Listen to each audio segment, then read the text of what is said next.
buffalo is the best example of that, of course. What's the matter with this man? Oh, we're fucked up. We don't see consequences. We see what's in front of us right now and what we need to do. And back then, they didn't really have a real understanding of what would happen. That had never been done before. No one just showed up on a continent filled with mammals and just started decimating them. It wasn't like a history of that. There's also the advent of the firearm was fairly recent. So it was a lot easier to get these animals. You know, and then they had the Henry rifle, so they had long-range rifles, so they were able to shoot buffalo from a distance. And when they, you know, for a lot of them, they only used their tongues. They pickled their tongues and sent them back east. I was in Custer a couple of weeks ago for buffalo roundup. Oh wow! This was a kick. This is western South Dakota, not far from Crazy Horse and Rushmore. We worked on Crazy Horse for Dirty Jobs. Did an episode. You mean the sculpture? Yeah. Sculpture is weird because there's no real drawing or painting or anything. No photographs of Crazy Horse. No. Nobody knows really what he looks like. Well, they're working from a model that seems to have been blessed by all the appropriate parties, but they started working on this thing 50 years ago, and it's going to take another 40 before they're done. I worked on a fingernail of Crazy Horse with a whole crew. What does it look like now? I haven't seen it. You'll love this, Jim. It's so mind-blowing. You can take all of Rushmore, all four heads, and put it on the forehead of Crazy Horse. Look at his finger in the lower right. That's what it looks like. Yeah, and I scaled down his forehead to do basically some fighting under his nostrils and whatnot. That's crazy. It's massive. It's absolutely massive. And yeah, there was one guy, Korchak was his name, and he was an immigrant, and he loved the Indian people, and that's the model there. Right? Yeah, that's what we're shooting for. Wow. It's going to take another half a century probably, but that's incredible. It's funny. It's very controversial amongst Native American communities, though, right? I don't know. It is, I think there's part of it is the thing that Crazy Horse didn't want to photograph. Yeah. He really believed that cameras were like stole the soul. Yeah. That was a belief back then. Sure. I mean, might be on something. You have this novel thing where no one's ever seen it before. You take an image of someone like that's. If someone has diminishes you. Yeah. Also, human beings at that point in time were so horrible to each other, and these settlers had done essentially demonic things to the population, just with diseases, just bringing diseases. Yeah. So of course they would say, "What are they doing now? Oh, this is the fucking coup de grace. They're going to steal our soul with this fucking box."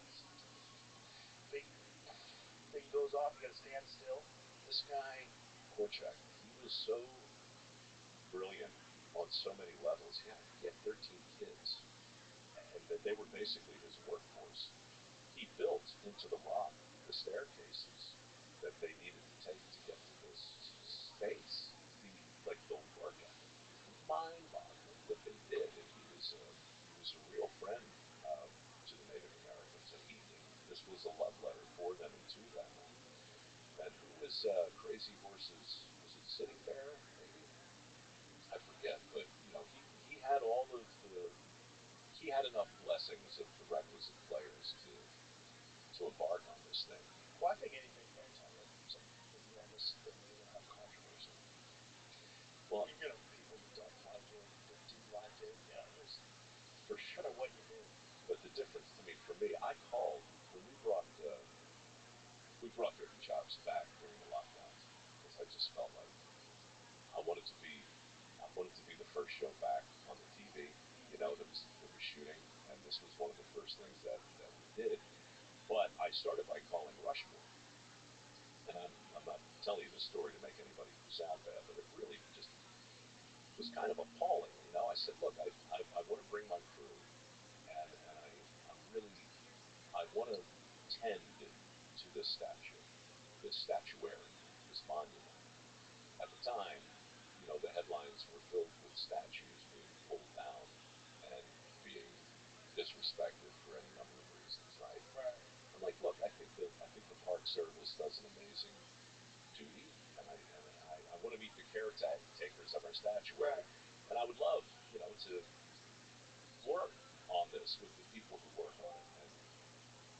finally said no, they were like, are you crazy? We would never permit anything like that. Like, I think they thought it was exploitative somehow. I'm like, I want America to learn the story of Rushmore. I want them to learn something about the people memorialized on it. I want them to meet the people who care for it. It's just a love letter to one of our monuments. But it was a hard no, and I really wanted to go to that part of the country, and so I knew Crazy Horse was nearby, and the answer was, oh yeah, come on out anytime. And the difference, of course, was Crazy Horse isn't being built with a penny of federal money. It has no federal oversight. It's very personal to this family, and the people who are still in charge of it are true custodians of it. It's really interesting when you talk to people who are in charge of a thing that means a lot to other people. Monumental in reality. Monumental monuments. Yeah. Yeah. I mean, it's some people I think see it as a burden, some as a challenge, some as an obligation. But for me, the vast majority of Americans are never going to see either one of those monuments in person. So to show them that Right. more people will have just seen what Jamie put up here as a result of this, probably, than will visit in person. And that's amazing, Rich. Yeah, that is amazing. When you think about a couple of guys smoking cigars and sipping a coffee and just passing the time, and all of a sudden you're able to learn about the way they drew lots and the way where we got our energy from just a little while ago. This buffalo roundup I was telling you about. I mean, there were only a couple thousand of them, and when you think about these counts of today, when where the buffalo roam was as far as you could see, just thick. Do you know Dan Flores? Do you know who he is? Tell me. He wrote American Coyote, and he wrote, what is it, Buffalo Diplomacy, Buffalo Ecology? Is that what it was? I forget. But the buffalo premise is very fascinating because the numbers of buffalo, he believes, but they were in such large numbers because so many Native Americans died out because of diseases. So the Native Americans would follow the buffalo, hunt them, and kill them. It takes a long time for gestation for a buffalo. So when the buffalo have new buffalo, it's a long time to repopulate. But if the Native Americans, 90% of them were wiped out by disease when the settlers came here. So there's no one hunting them for a long time. And so the populations grew immense. And so that this was not something that was reported when the first settlers got here. When the first Europeans came to North America and made their way across the country, never did they describe massive herds of buffalo. It wasn't a thing. It wasn't a thing until after the Native American population had been decimated by disease, and then the buffalo flourished. And it became overpopulated, in a sense, an unnatural population, because they didn't have to worry about wolves. They didn't have to worry. So when they first were here, right, buffalo existed far back before there was a mass extinction of like 65% of North American mammals that coincided with the end of the Ice Age. It probably had to do with the Younger Dryas impact, which is a theory the about Cambrian thing, or was it's it? 11. Well, there's two different time periods that they attribute to. There's a shower, an asteroid shower. If you really want to get into this, you should really look up Younger Dryas impact theory online. And then there's a guy named Randall Carlson who's kind of dedicated his life to showing that this is probably what ended the ice age. There's a bunch of science behind it in terms of like core samples and stuff they do that shows that there's asteroid impacts that happened all over the world during this particular time period. And he thinks that coincided with the extinction of the woolly mammal, the American lion, a lot of different animals that just died off. 65% of North American mammals died off during this time period. And you've got to think, like, when the buffalo existed back then, they existed with the North American lion, which was bigger than the African lion. It's the biggest lion ever. So they're getting jacked by these massive predators. And then you have this extinction event, and then you have humans start hunting them. And so humans now, horses have been reintroduced in North America by Europeans.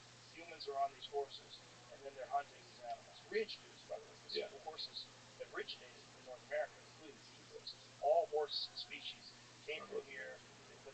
north of the Bering Land Bridge, and things moved around. And when the mass extinction event happened, it killed off all the horses here. But then there was horses over there that they kind of extirpated from America and brought them back in. And now Native Americans have horses. And so they're really effective at hunting buffalo. They get the numbers down to a number where when people are making their way across the country, they're not seeing them everywhere. And then you have this mass event where 90% of Native Americans die. Then you have millions of buffalo. This is what Dan Boyle's raised on. It's really interesting. 1830, 40? You have to go to whatever his grave date is. Yeah. Here's the tragedy for me. I narrated a special about all that. I can't remember it now. Really? I mean, I remember enough of it to know that I narrated it. That's what I told you 3 hours ago. Is that the Ken Burns one? Is that what you... Could have been. Could have been. I know. If it was Ken Burns, he always hires Peter Coyote. Oh, Peter does all this stuff. Coyote's great. Yeah. But that's what I meant earlier when I'm like, I feel... I don't think there's anything wrong with me yet, but my bucket's full too. And it's so annoying. Like, I was talking to a friend of mine just yesterday about how the universe works, which is a show I've been narrating for the Science Channel literally for 10 years. And,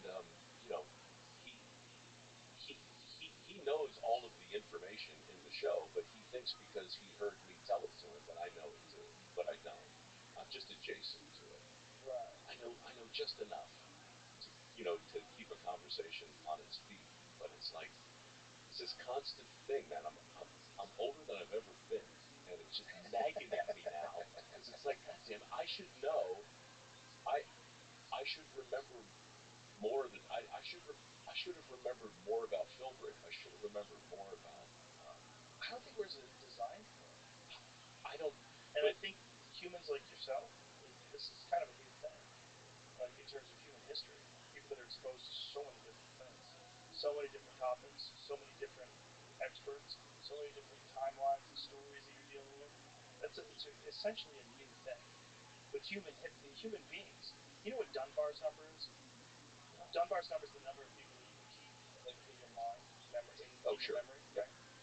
That's essentially born out of necessity in tribal life, right? So we essentially have the same brains, the same capacity, the same hard drive as people who lived in tribes 10,000 years ago did.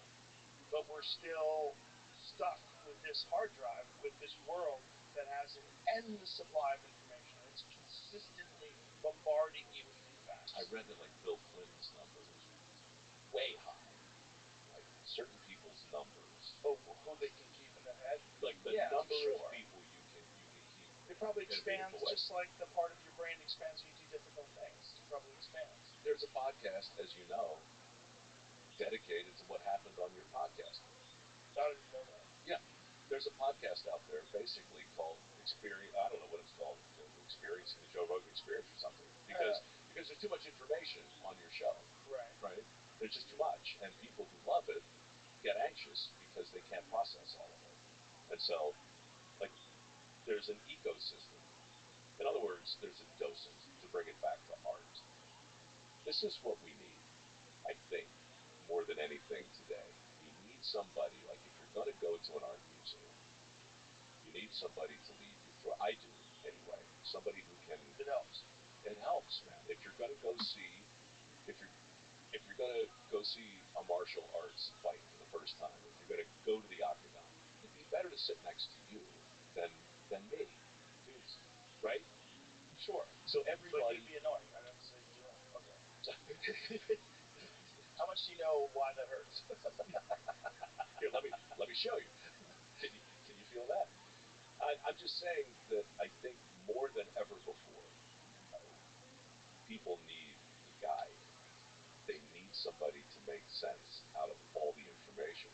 Because I don't think there's not much new information. It's just accessible in ways we've never seen. There's new information too. How can there be? Because information is acquired upon the consumption of all the other information. Like, it's all exponential. It piles on top of each other.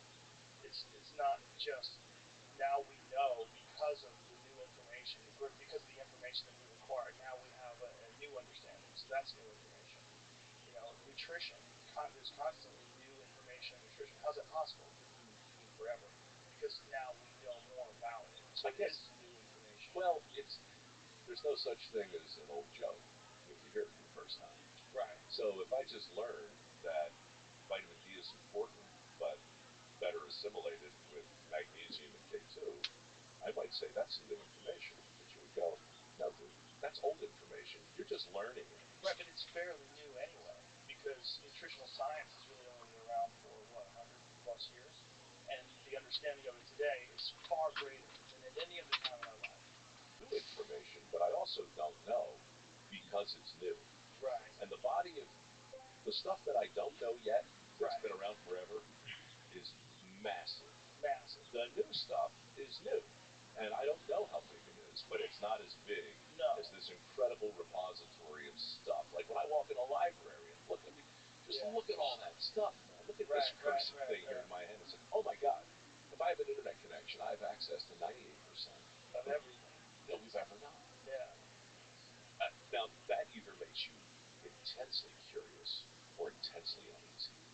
Because now you know, well, maybe. But you haven't now. Like if you're not, like, what are you doing? Like, you're sitting on the toilet. Are you reeling? Are you TikToking? Like, how are you spending the one truly finite resource you have? Time. What are you doing with it, man? A lot of us feel the strain. Jesus. Yeah. But there's stories, there are buffalo stories and whale stories that are out there. I think that's why people like your shows. I think that's why people like podcasts. I think that's why people are interested in documentaries. There's still people out there that are interested in being curious. For sure. Yeah. For That's how sure. we make a living. Yes. Yes, Joe, it is. That's what we've done. It's a pleasant living. Listen, man, it's been awesome talking to you. I really appreciate it. It was a lot of fun. You know what? 3 hours just fucking flew by. Full disclosure, I'm kind of relieved, man. I was getting so annoyed with friends of mine. They're like, hey, man, why haven't you been on the show? What's, like, maybe. My mother said maybe he's not that into you. It's just a time thing. He'll call you one day. There's a lot of people out there, but I really did want to talk to you. Can I show you a truck before we go? Sure. Because I know you're a car guy. Yeah. So, this company called Sugar Creek up in Ohio made me a truck. Ooh, what kind? Well, it started as a 1964 Dodge Power Wagon. It ended up as this. Dude, I've seen that online. That's yours. That's mine. Oh, that's crazy. I love those old Power Wagons. Dude, that thing looks incredible. What a great job they do on that. It's unbelievable. 27, it's about 9,000 man-hours. Oh my God, that thing looks fucking incredible. Oh, you got a Elephant engine in it. 1,100 horsepower. My goodness, look at that. So it's got a TRX hood. Wow. That's cool. That's fucking great. I know. Oh, do you drive that? Barrett Jackson is going to auction it off. No. In January. Why? Because my foundation needs money. Oh. And right, so it's going to get I don't know what it'll go for. He says a bunch, but that'll go for a lot of money. Yeah. That's probably going to go for $500,000 at least. $2 million? $2 million? Probably cost $500,000 to make. Wow. Beats me. This is another one of those worlds. Maybe. Auctions are crazy because a bunch of rich guys get in there and go, I want it. And then they start beating up each other. Look at this fucking thing. That's incredible. $2 million? Well, who knows? But I went up to Columbus to see the garage where they make this thing. And you need to put this on your list of stuff to do when your bucket's not overflowing. Because a guy called John Richardson, who owns the biggest bacon factory in the country, Sugar Creek, is crazy automotive freak. He built this giant garage. He hired 27 savants. And all they do is take classic cars from his sort of quasi-junkyard and turn them into these gems. Oh, wow. So he built this for me, and Barrett Jackson said, yeah, we'll auction it off. So I went up there with my crew just to look at it. Look at these guys, man. It's what we're... I would never be able to let that thing go. It's the art we were talking about. Yeah. That's artistry. That's art. Yeah. Oh, 100% that's art. Yeah. Mike, appreciate you very much, man. Thanks for having me. Thank you for being here. It was a lot of fun. All right.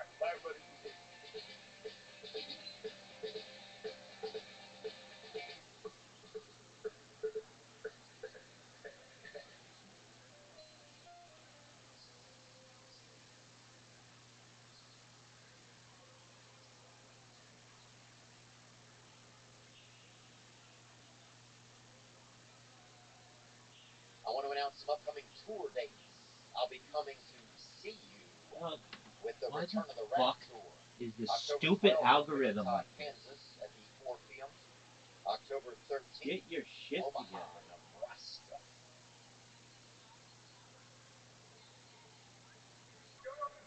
I don't understand it.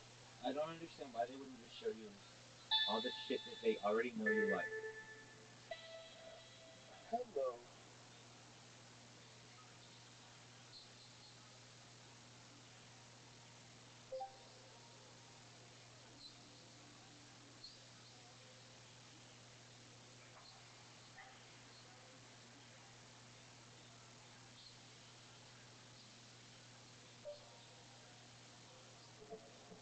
Joe Rogan podcast, check it out. The Joe Rogan Experience. Hang by the Joe Rogan podcast by night. Okay. Gentlemen, Mr. Corsetti, how are you, sir? Very nice to meet you, by the way. Nice to meet you too, Joe. Thank you very much for that video. We talked about it before, but I want to say it publicly. The debunking of the debunking by Flint Dibble. I mean, you really nailed him on so many of those things that he was dishonest about, and it just, I wish we knew in real time, but unfortunately, you know, it takes a lot of research to be able to figure out what he was telling the truth about and what he wasn't. And, Yeah. You know. Thank you. I was Tell everybody your site too. debunking the past. That's my email. Debunking on YouTube or on Twitter. That's with two D's, like my ex. Not debunking. Sorry. Keep this. Sorry. That's okay. I'm sorry. De-dunking, not debunking. Right. Yes, Dan Richards. Debunking. Dan Richards. Thank you. The thing with Flint, it was actually funny.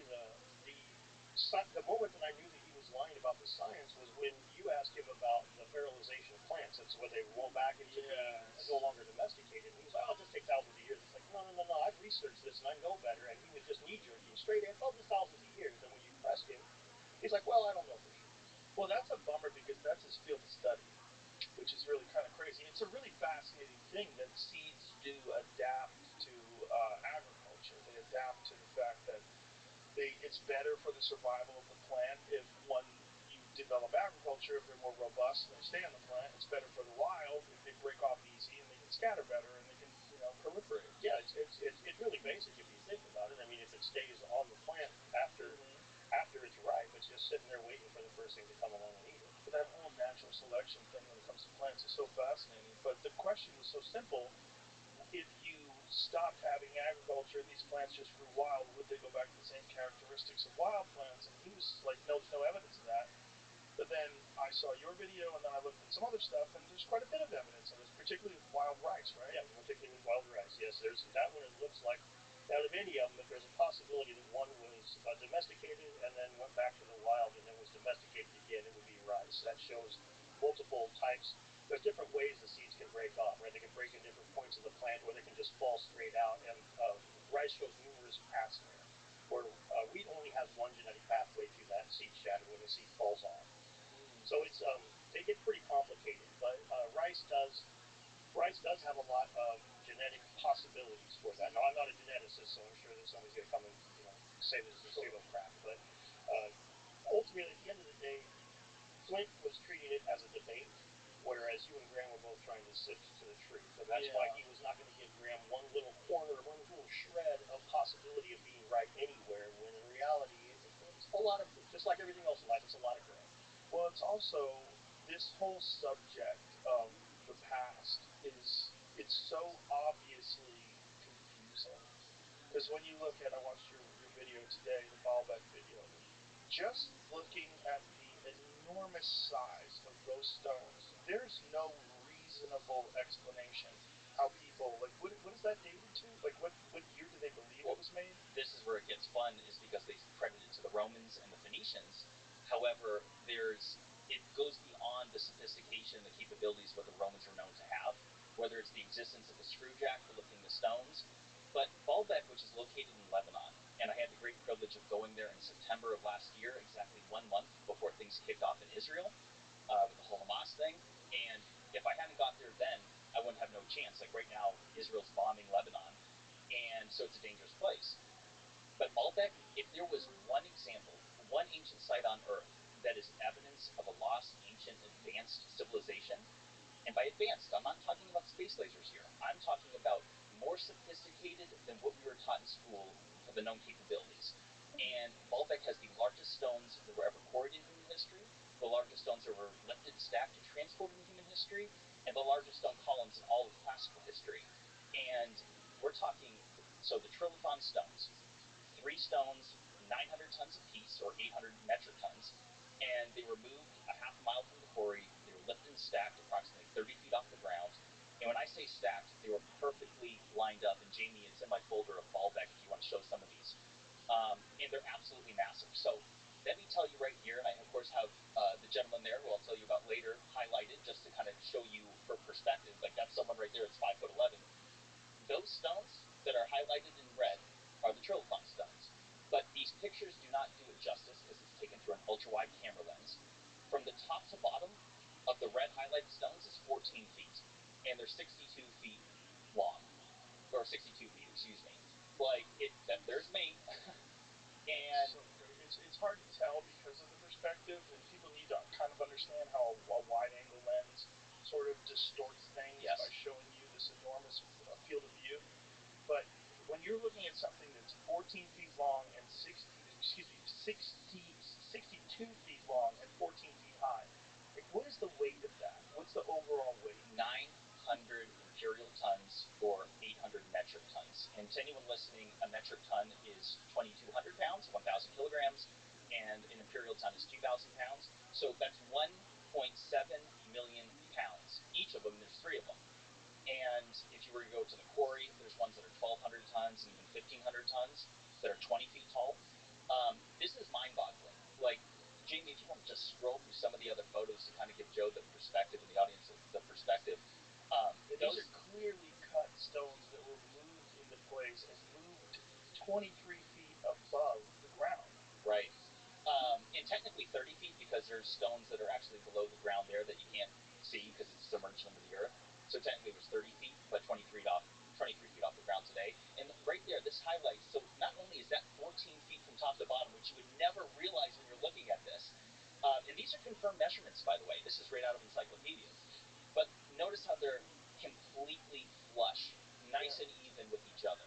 And this exceeds the known capabilities of what the Romans had. And it's worth mentioning that this site is some 2,400 miles from Rome, the capital. And if they're going to say that this was created by the Romans, one, people need to understand that the Romans were renowned for documenting everything, yet this site is not credited to anybody. They don't know exactly who did it or when, but the academics conclude that it had to have been the Romans or the Phoenicians because, of course, there was no one before them. And with this photo right here, let me say something else. There is evidence of at least 2, but arguably 3 different architectures that were done at this site. And I would conclude that this is evidence that this site existed in prehistoric times. There's also, I could show you encyclopedias that talk about Baalbek being prehistoric in nature, dating back 11,000 years of human history. And what I argue is that it was found by the Romans and the Phoenicians and built upon later. And right here is evidence for all that have eyes to see. Look how they obviously used broken stones and constructed on top of it. Why would you go from making the most advanced stones in history that far exceed anything you see in Rome? For example, if you were to go to the Colosseum, as magnificent as that is, it is architecture of mathematics and just brilliant. But this right here, for all the feats of Roman history, why would they have the most impressive feats over 2,000 miles away from the capital? In fact, let me just say this. When I'm talking about 900-ton stones, the largest stone in all of Rome is 53 tons. It's the Trajan's capital block to make up the Trajan's column. 53 tons. This is 15 times heavier. There's a number of things, too. Now, I'm not a huge believer in ancient technology. I'm sorry. I know you've heard me talk about AG1. It's an awesome way to improve your whole body health and just feel better in general. But today I have a new special offer for you. If you try AG1, you also get a free month supply of AG's omega-3 supplement. These once-a-day capsules have high-quality omega-3 fatty acids to take with your AG1. Just that easy. Over 80% of people are not consuming the right amount of omega-3s in their diet, and AG's capsules ensure that you'll get the essential fatty acids you need. These nutrients provide additional support for brain and cardiovascular health when taken together with AG1, and And if you've ever taken fish oil before, you know that taste. Well, don't worry. AG's encapsulated fish oil actually has a nice lemon taste. Not bad at all. If you're looking for a simple and effective investment in your health, try AG1. And if you've been thinking about it, try it now. This November, you'll receive a 1-month supply of AG Omega-3 when you first subscribe, in addition to the welcome kit with 5 AG1 travel packs and a bottle of vitamins D3 plus K2. So make sure you check out drinkag1.com/Joe Rogan to claim this special offer. That's drinkag1.com/Joe Rogan.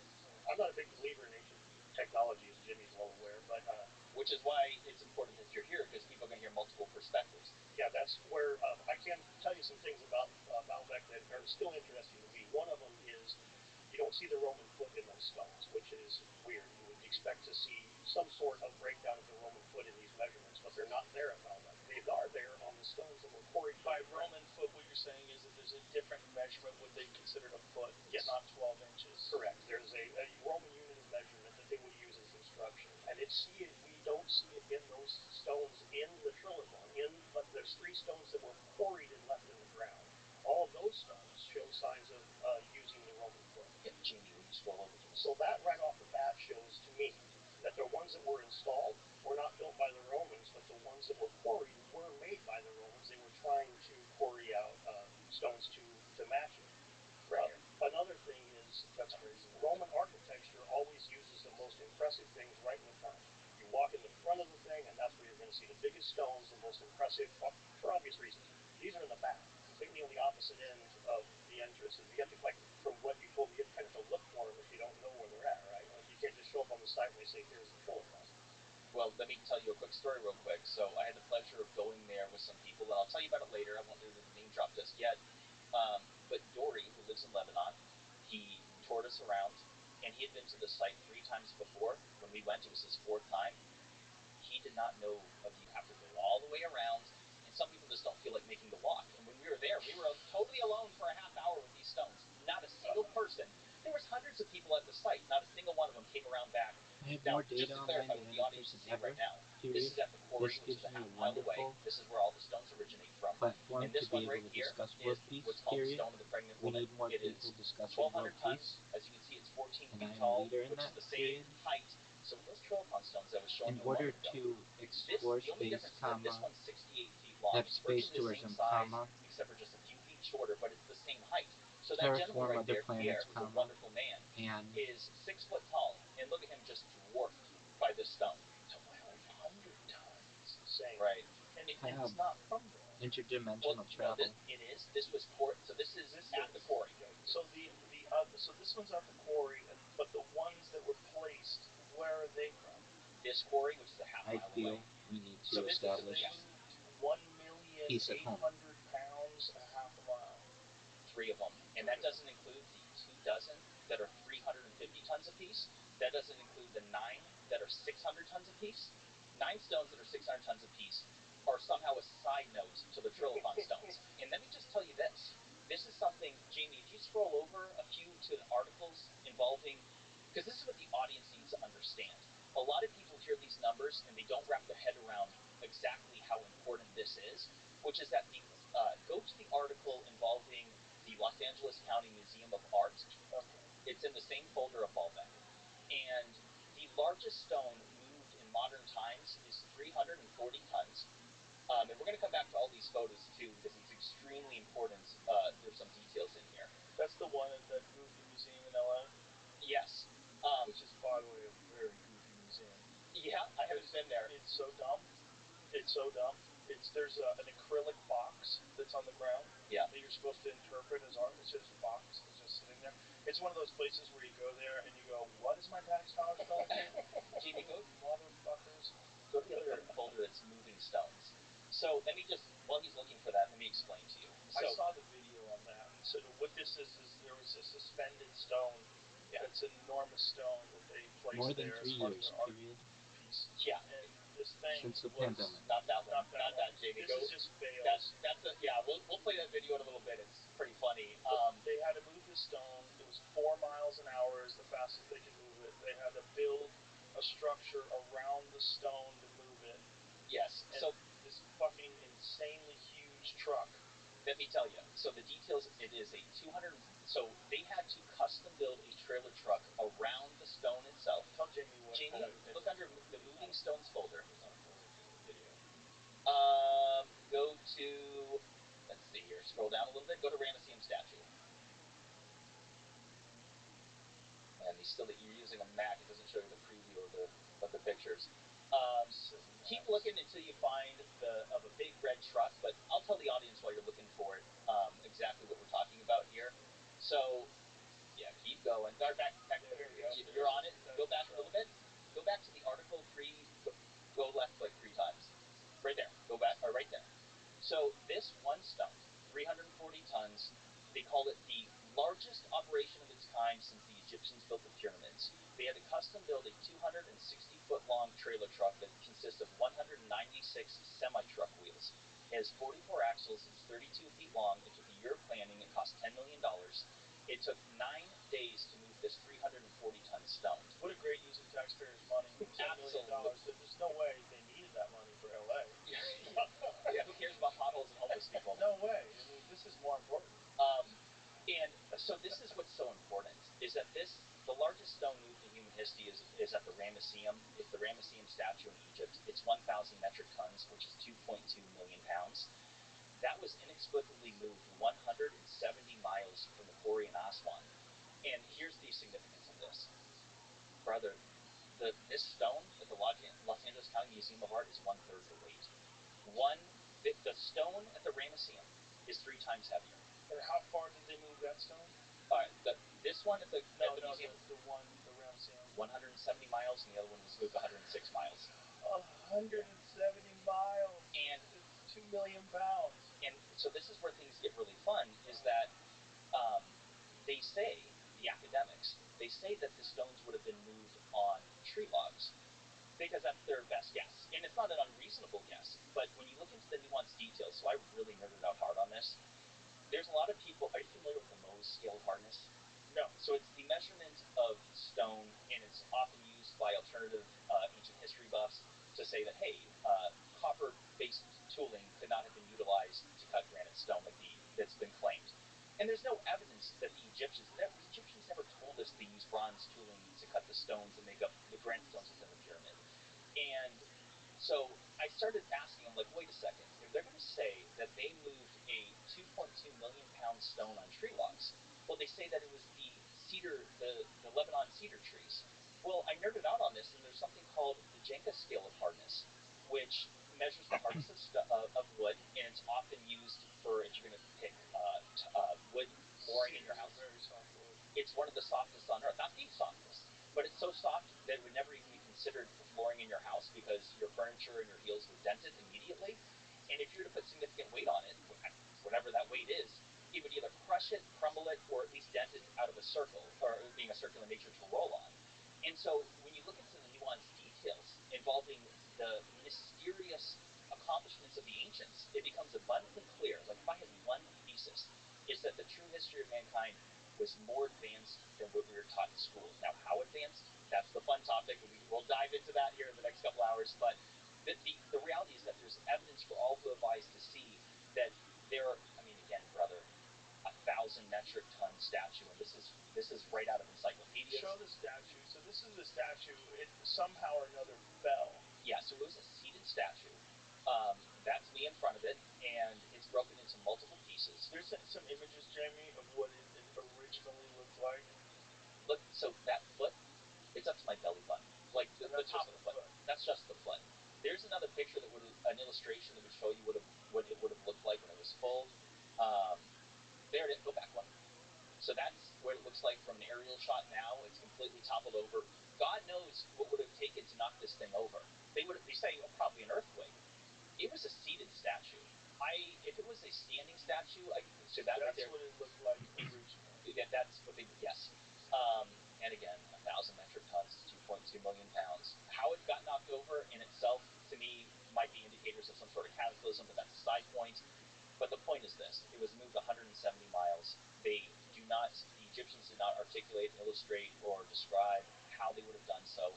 And isn't that part of the problem with the burning of the Library of Alexandria? Is all that information was lost forever? Yes, Here's the thing. Let me say this real quick. Brother, the Library of Alexandria was like thousands of years before the Great Pyramid.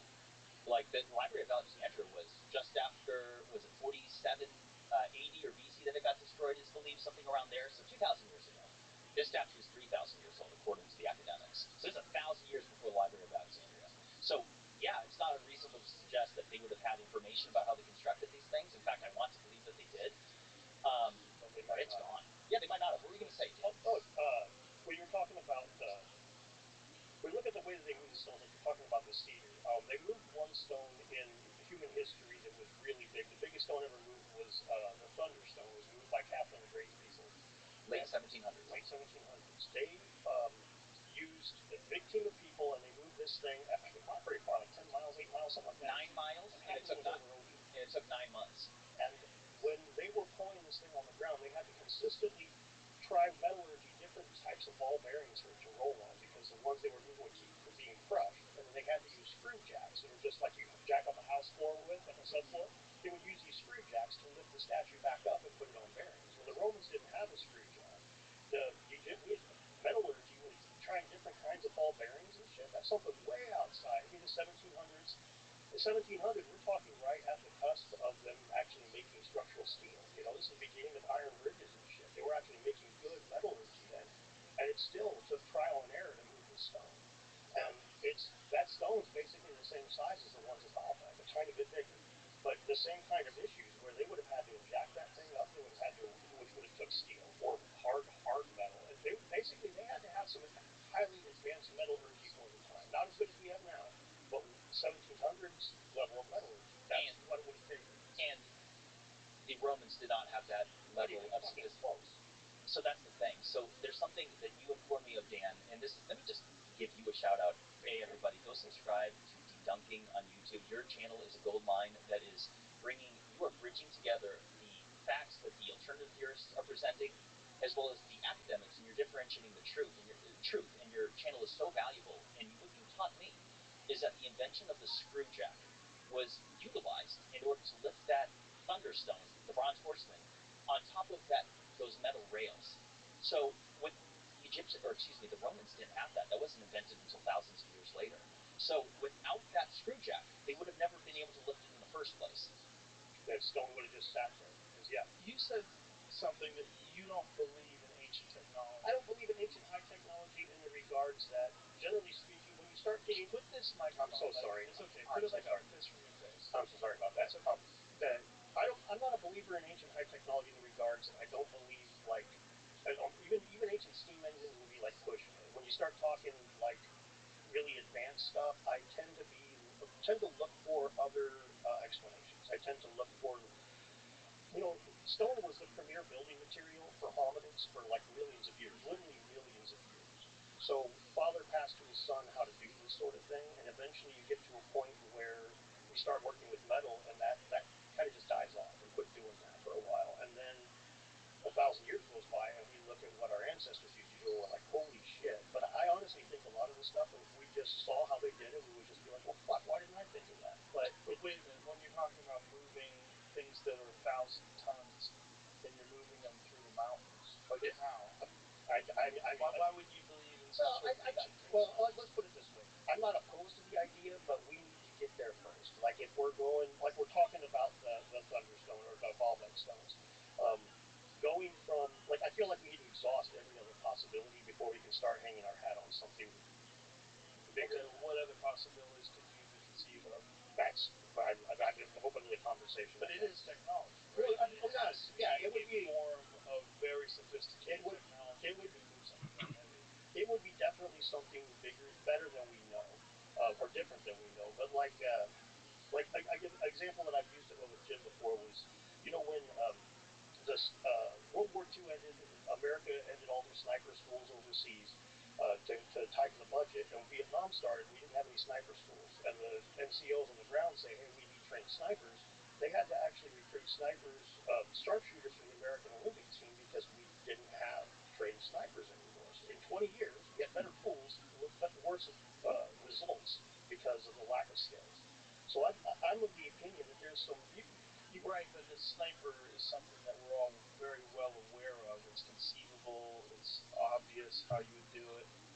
You could explain it to the layperson. Yeah, you can. But it was something that still there was a skill set that was lost in just 20 years. That's all.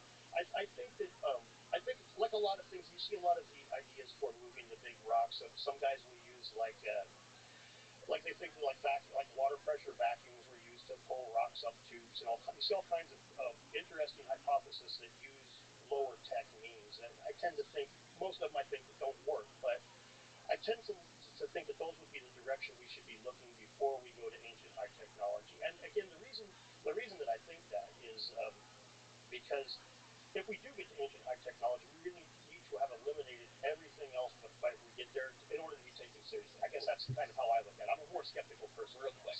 So let's back up to this. Let's see if we agree on this. Would you agree that what we were taught in school, that the ancients were more sophisticated than the described narrative? Oh, yeah, absolutely. Then there you go. So we're on the same page, because it's like, what's technology? Like, did they have space lasers and hydraulics? I'm not suggesting that. Was technology. Right, a horse saddle technology, right? So they had something else. Oh yeah, they definitely. I guess like when I get to I think when most people think high technology, like you say, space lasers and stuff, powered things, like something where they were no longer using human power or water power, something they were harnessing energy or doing sophisticated chemistry, things like that's where I start to feel like, well, I need more evidence to go that far with it. However, the moving of the big rocks is something that I'm quick to say that in order to do it, we would need, if we were to do it, we would need technology well outside of what they had available to them at the time. And in my opinion, if you look at those, like at Baalbek, to go back to that, you've got the three big stones that were put in a wall that don't have the Roman unit of measurement used. And we got three big rocks in the ground that do have the Roman unit of measurement. I think that they gave up. They realized they weren't able to do it. They had one group carving them, and the guys tasked to move them looked at it and what the fuck are you guys on? Like, no way we're moving these things. You're on crack. And the fact that it's undocumented, like the foundation of Baalbek is completely undocumented. Go ahead. You were saying something about dating it to 11,000 years. Jamie, if you go to the Baalbek folder, you'll find an encyclopedia article that describes the evidence of human habitation at Baalbek dating back 9,000 BC, which is 11,000 years ago. And I'm not suggesting these stones were created back then. I'm open to it. What is the evidence? Like, what kind of evidence? Pottery? Sure. I'd have to go read through the scientific article, but humans were there 11,000 years ago. Yes. And the fact that they don't document when the Romans were, see right there, and there's another article. History that dates back at least 11,000 years, encompassing significant periods such as prehistoric, Canaanite, Hellenistic, and Roman eras. After Alexander the Great conquered the city in 334 BCE, he renamed it Heliopolis, Greek for Sun City. The city flourished under Roman rule. Now, let me say this real quick, Jamie. Will you go to the picture of the mountains in this folder? So this is something that's unbelievable. All right, so just scroll through all these photos of the mountains, because here's something that people need to understand that is unbelievably significant, which is that at Baalbek, there are approximately 200 rose granite columns that were transported from the Aswan quarry in Egypt, which is 700 miles as the bird flies.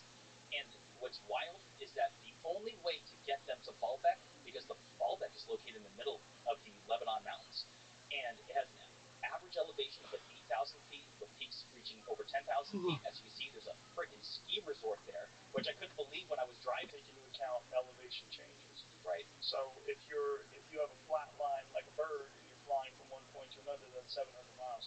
But if you have to go up and down and up and down and up and down, it's significantly larger. And the measurement, it's not 700 miles, it's probably double that. Right. That's an excellent point. And it's like, then the question is, like, why would they do this? Like, why would they go out of the... How and why? Why is, like, it's cool, but how is the real question. Like, obviously we built things because it's cool. Right. You know, if you go to the Acropolis and the Parthenon, you go, why'd they do it? Well, it's fucking cool, you know? But like, people like to leave cool shit behind. Right. When you look at Baalbek, so there's a lot of interesting things about it. Like, it has the largest temple of Jupiter anywhere on the Roman Empire. Generally speaking, it's got some of the biggest temples in the Roman Empire, period. But it's a far-flung corner of their empire, and it's not an important city, really. I mean, it's semi-important in the region, but it's certainly no Cairo or anything. Right.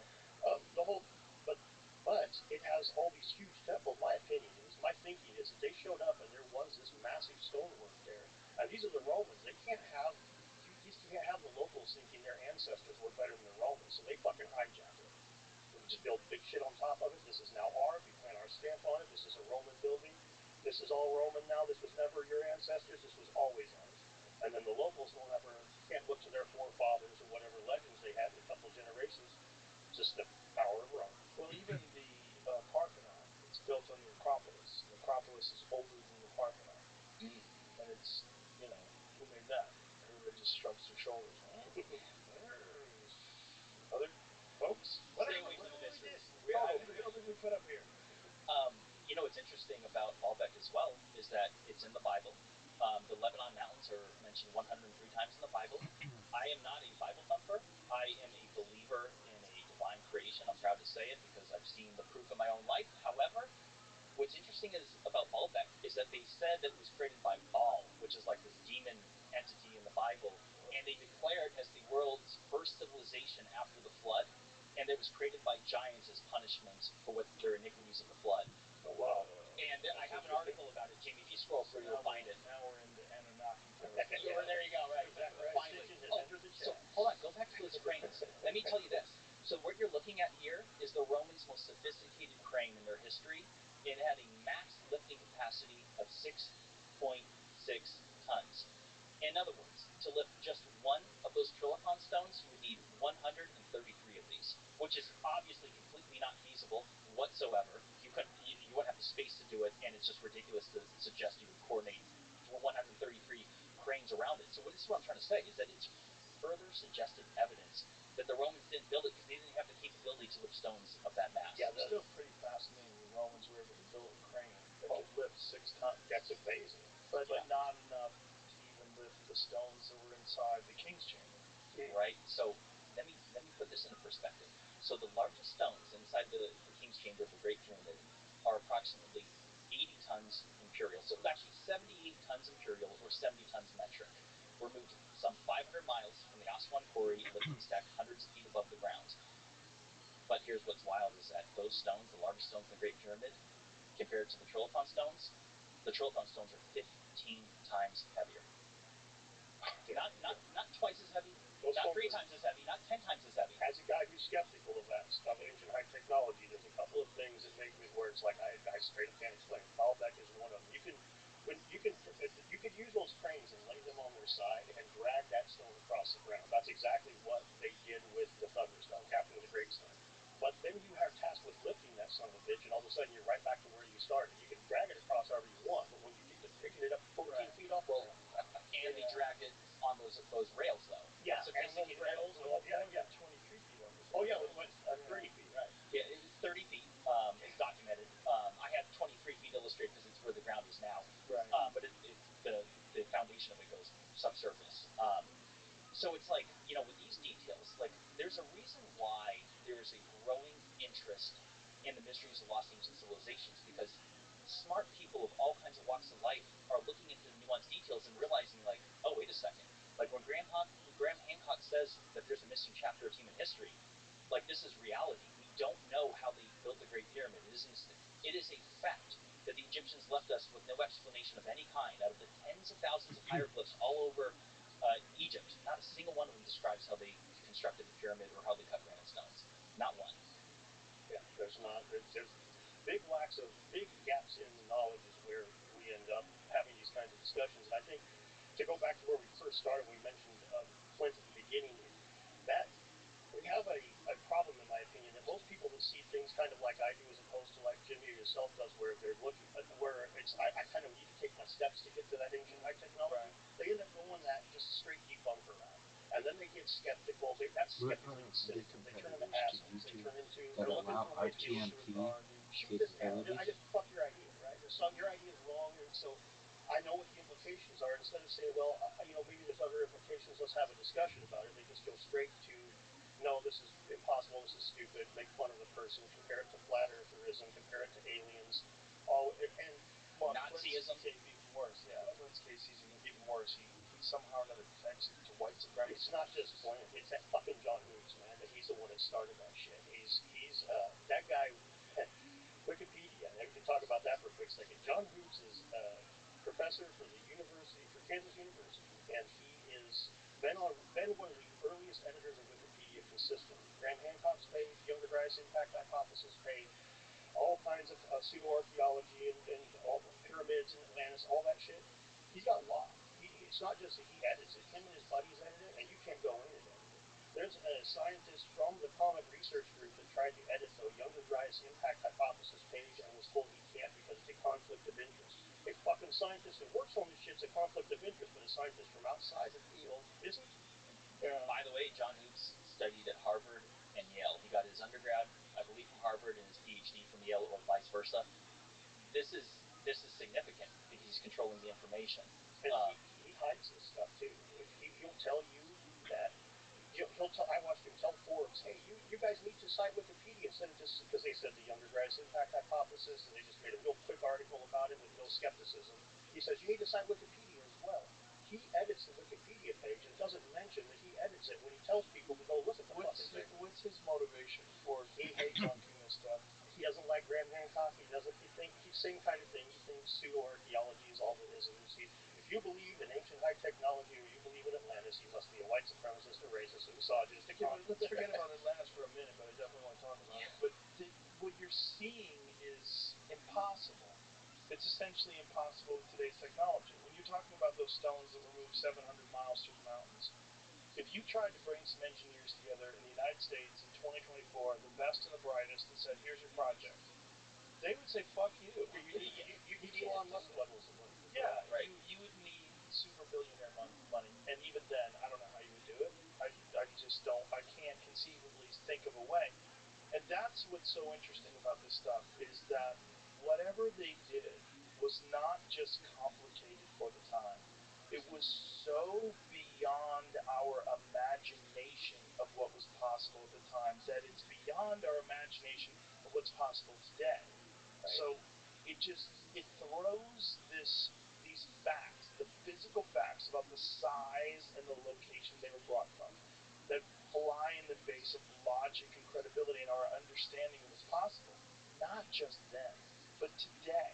So for anybody to say, oh, we figured this out, hey man, fuck you. You definitely have it, and the problem is that you have these fucking names attached to you, Harvard and Yale, and you've decided because there's a group of people that have been studying this stuff, and they fucking wrote some shit down, and you studied what they wrote down, you did your own studying, you got a degree, you're the guy, and you're the only one.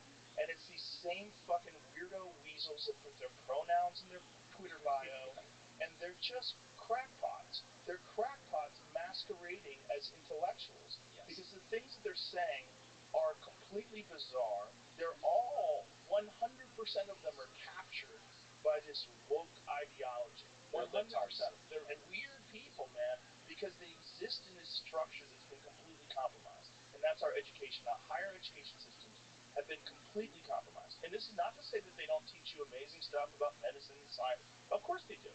But they are also in a cult. It is a total cult behavior, and honestly, it's their religion. That when you ask like the motive They're behind mostly atheists. Yes. they are. Let me just share this. So, with the biggest critics and the naysayers of alternative theories, there's a common denominator. Like when you mentioned the pronouns in their profile, Yeah. almost all of them have it, and they're not trans. And if you look at their political ideologies, it is extremely left. And these people are visceral, they're toxic. And let me just make a side point that I almost forgot, is when we're talking about Wikipedia, a lot of people say, well, that's why you don't look at Wikipedia, you don't trust it, who cares about Wikipedia? I'm like, excuse me, it shows up at the top of Google on anything that you search, so it cannot be ignored. And when you were talking a moment ago about the impossibility of the movement of these stones, I want to just emphasize this point one more time, which is that movement of that 340-ton stone at the Los Angeles County Museum of Art is 1/3 the weight of the largest stones in ancient history. And when you look at what it took to do it, so it's like when you're using the word impossible, it's like, listen, what it took for us to do that, and it was 1/3 of the weight, and he had to custom build this 260-foot long truck with 196 wheels. We have internal combustion engines. Yeah, hydraulics. We have roads that are flat. Far better metal, far better ropes. Yeah. Hold on, the Thousands of roads. years of experience. The roads. One reason why they had to go 106 miles is because they had to go around different roads because most roads couldn't support the weight. Like this is what people that into this. Like, don't listen to Jimmy the YouTuber. Like, look into the details on yourself, and you'll realize, like, this is completely inexplicable. And it's so important now because we're living at a time where people are starting to realize that not everything we were taught was true. In fact, a lot of things you see in the mainstream media nowadays have been utterly debunked. It's all propaganda. And about history, about recent history that's easily proven, and the mainstream media will tell false narratives. Right. Absolutely. And so we know that people lie. We know that people lie, and we know that people love to be in a position of authority, to be the only people that are allowed to distribute the truth. We know that. Do you want to get provocative real quick? Sure. So nowadays there's a lot of conjecture about the historical accuracy of different things involving World War II. And Jamie, if you were to go to the Baalbek folder, or in fact go to the folder called swastika. So this is something that I got tremendous heat for. Whereas that when I went to Baalbek, I noticed that there were swastikas all over the place. And I'm like, well, that's interesting. What a lot of people are not aware of is that the swastika is prehistoric. It's found on 5 continents around the world and dates back approximately 10,000 years. It is found in Europe, Africa, Asia, North and South America, all before transoceanic sea travel was thought to be possible. If you scroll through the images, Jamie, you'll kind of give the audience an understanding. Now, let me preface this whole conversation with this. Fuck Hitler. He stole the symbol, which was a symbol of peace, and he bastardized it. So this right here, I took this photo. You'd almost think it's photoshopped in. This is a photo. This is real. And I'm like, well, this is fascinating. I put this up on Twitter, and I said, did Hitler know something about ancient history that we don't? And the reason why, and this was a sincere question, everyone started calling me a Nazi. I was spreading dangerous Nazism for it. No. This is a grown-up conversation. Right. Hitler was he was evil, but he was intelligent, and the Nazis were arguably the most technologically advanced country at that time in World War II. The jet engine, rockets, and for some reason, for reasons that I cannot find a definitive answer on, is why was Hitler so into archaeology? They call it Nazi archaeology. And the mainstream people will say, oh, well, he weaponized, he was trying to get this Aryan thing going to unite people and just create an enemy. They'll pick up the Himmler a lot, they'll say that Himmler was the one that was really into that shit. Yeah. And so that's, by the way, that's Peru, like 800 years ago. You'll find the Native Americans, the Pima Indians, the Navajo, the Apache, There's actually a Hindu temple in Los Angeles that was near my old house, and we went to visit it. You could actually have weddings there. And they had to have a sign up explaining why there were so many swastikas in the building. The swastikas all over it. I went to Japan, it's the same thing there. They had swastikas on different shrines. Okinawan karate, when I was a kid, Okinawan karate, one of their patches was a swastika. Yeah. And this was when I was a kid, so this is in the 80s when I was studying when I first started studying martial arts. You could get these Okinawan karate patches that have swastika on it. Had nothing to do with Hitler, it had to do with Japan. Right. Well, sorry, go ahead. Alright, so real quick, while Jamie's on this slide, this is from the Hopewell Mound people, which is in modern-day Ohio, and that dates back 2,200 years ago. Jesus Christ, this is from modern-day Ohio 2,000 years ago? 2,200 years ago, and so here's the point that I'm making about the swastika, is that people debate on whether it was the Milky Way galaxy, the Big Dipper, whatever you want to say its origins were. I do not think that it's a coincidence that a symbol is so specific as it is found on 5 continents around the world, before transoceanic sea travel was said to be possible, because just to remind the audience, it wasn't until 1492 when Christopher Columbus sailed the ocean blue. And it's like, no, I believe this is strong suggestive evidence that humans were traversing the continents and the oceans thousands of years before we were taught in school, which is evidence of being more advanced than we were taught in school. Right. Now, what did they think this thing was? Well, I have an idea about that. I mean, it's not, it's just Dan's idea, but the four directions it crosses the root of the swastika, that's pretty commonly used even in Native American culture as like your cardinal points, right? This is north, south, east, and west. So this could be a symbol for the passage of time. This sky is turning, the cardinal points turn. Rotation of the Earth, exactly, along with the points of the compass. Exactly. Now that's what that's just an idea. I mean, that doesn't it doesn't really add a whole lot of context to it as far as Why not just have a cross that up, down, left, right? Isn't it crazy that a geometric pattern is evil? Yeah. Not just a geometric pattern, but a mustache. It's funny. Deeply offensive. It's funny. It is. Like, your beard is fine. Nobody has any problem with it. But imagine, like, if like, oh, you have a wizard beard. You believe in child sacrifice. Oh, yeah. Yeah. Shit. Yeah. You know, like, it's crazy. It's very strange what we've done, and obviously that's how horrific Hitler was. So here's something people need to understand. I want to emphasize this more. Hitler, people need to look into the details. He was looking for giants in Africa. They set a mission to Well, look he for was also on meth.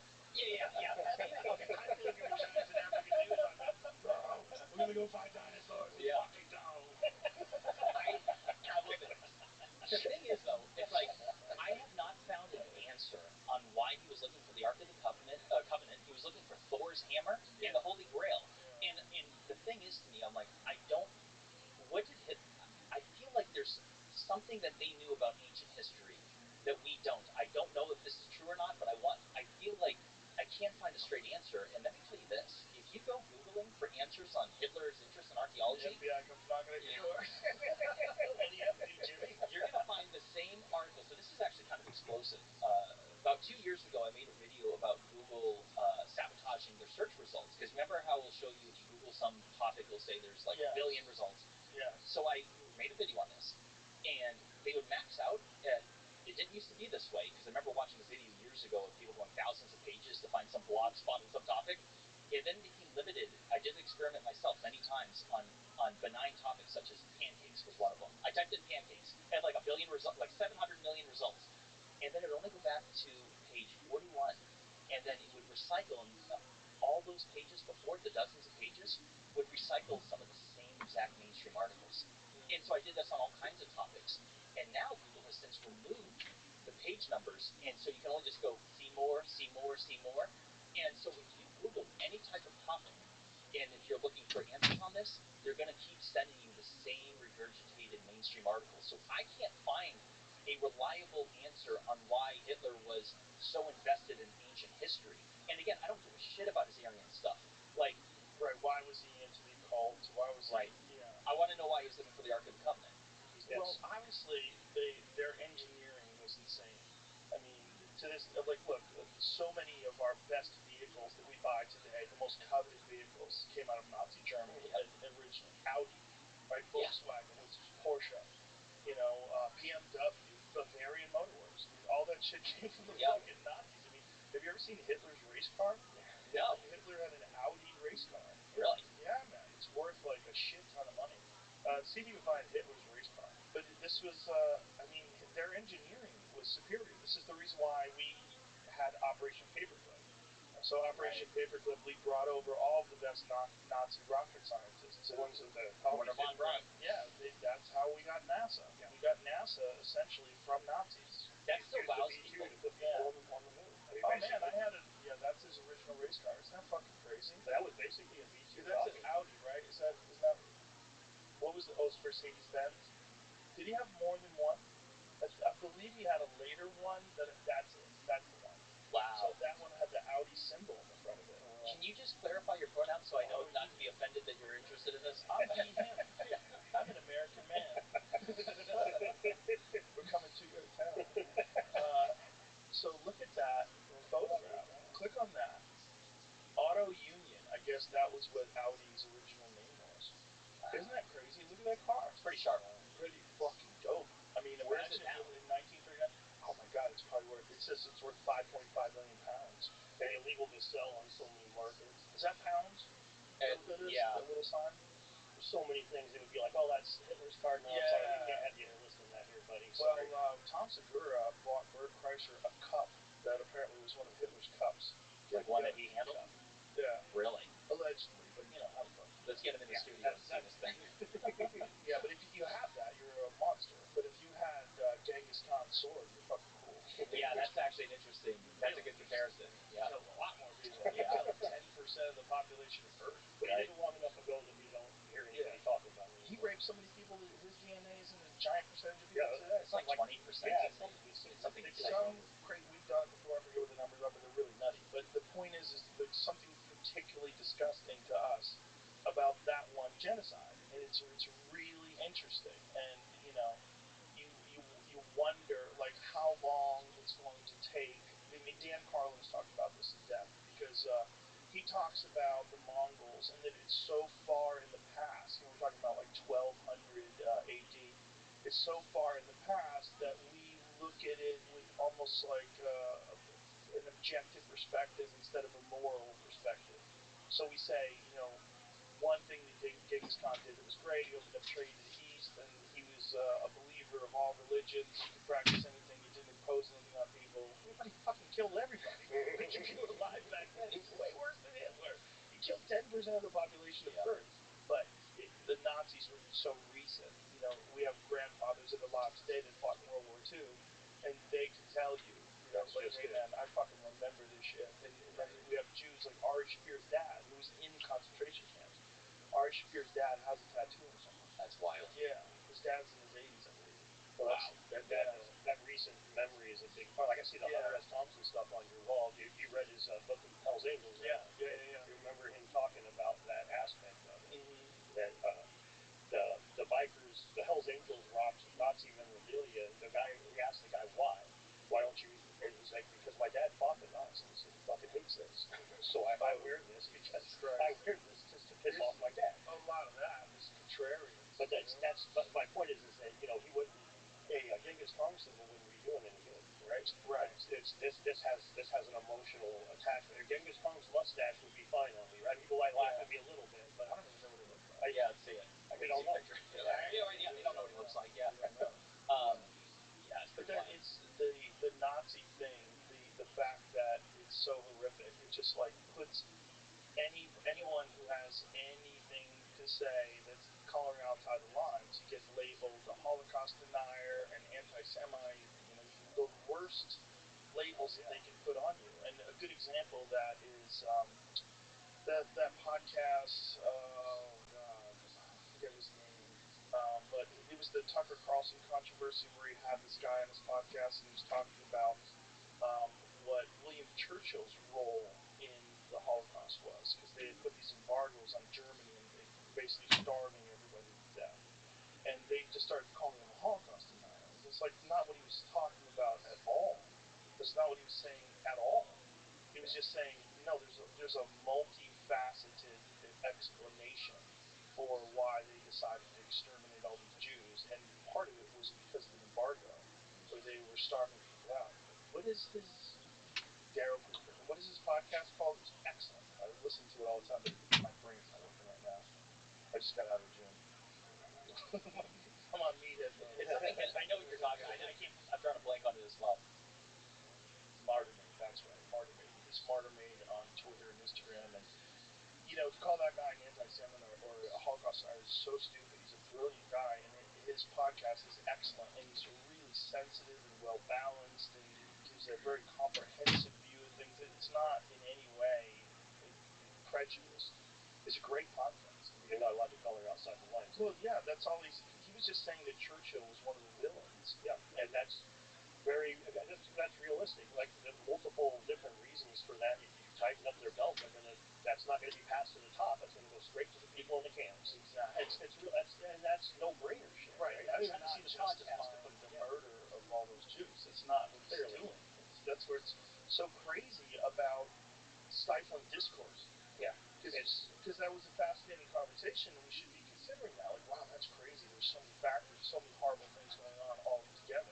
Well, they say you're supposed to learn from history, but how the fuck are you going to learn from history if you actually take the lessons out of it? Right. I mean, this is an important thing here. You think about this right now with the stuff in the Middle East in the last 20 years. Sure. Every time we put an embargo on there, we're not starving Saddam Hussein. We're starving the people in his freaking prisons. Remember that. And Dave I'm not Smith was going talking about on a podcast recently that during the Clinton administration, the embargoes starved to death 500,000 children. Right. See, that's fucked. Yeah. And that's worth remembering that it doesn't. If having that conversation makes somebody call you a Holocaust denier, that person should be out of the conversation, in my opinion. Right. And like you were saying, academia is chock full of this. And they should be shamed. They should be shamed by people who want to know the whole picture. It's the opposite of knowledge. Right. It's certainly not condoning holocausts. It's so stupid to not be looking at everything. The good news is that people are waking up to this. A lot of people think just like us, where they're objective enough to understand that, like, well, that's silly. Yeah. And so they're putting themselves in a corner in this echo chamber where people just aren't listening to them anymore. Like, archaeology, establishment archaeology, they're putting themselves into a corner where people, like, if I'm gonna ask questions about the swastika and you're gonna say I'm spreading dangerous Nazism, some people will buy into it, but I've noticed that most people are like, no, he's asking a question. Well, we have the internet now. We have shows like yours and mine, where you can have conversations about things, and people get to see, oh, these people that are in control, they're all loons, and they're all telling us that you have to think this one way, or you're the worst person on earth. And I don't buy it. No. It's a dumb way to look at the world. It's un-American. Sorry to really flag for a second, but yeah, It really is. proud to be. I live in a country where I can have somebody with their pronouns in their fucking bio and somebody not with their pronouns. We can both yell at each other and not have us end up in jail over it. It's also this position that people have when they're teachers, when they're educators, and they have this position, and I can speak to it a little bit from martial arts, because in martial arts, when I first started doing martial arts, it was in the 1980s. In the 1980s, every discipline believed they had the very best discipline. All the judo people thought judo was the only martial art you needed to know. All the karate people thought karate was it. Taekwondo people, where I came from, they all believed in Taekwondo. And it took the UFC to slam everything together and go, oh, Jesus, half of this stuff is fucking useless. Yep. And, some of it's not useless, right? There were some things from, like, John Jones won the UFC heavyweight title this past weekend with a Taekwondo kick. Amazing. Yeah. That was unbelievable. I'm so happy, because that was my thing. So me watching him do that was like, yes, why aren't more people doing this? Like, you guys should have been doing this from the beginning. It's the most powerful kick in the sport. But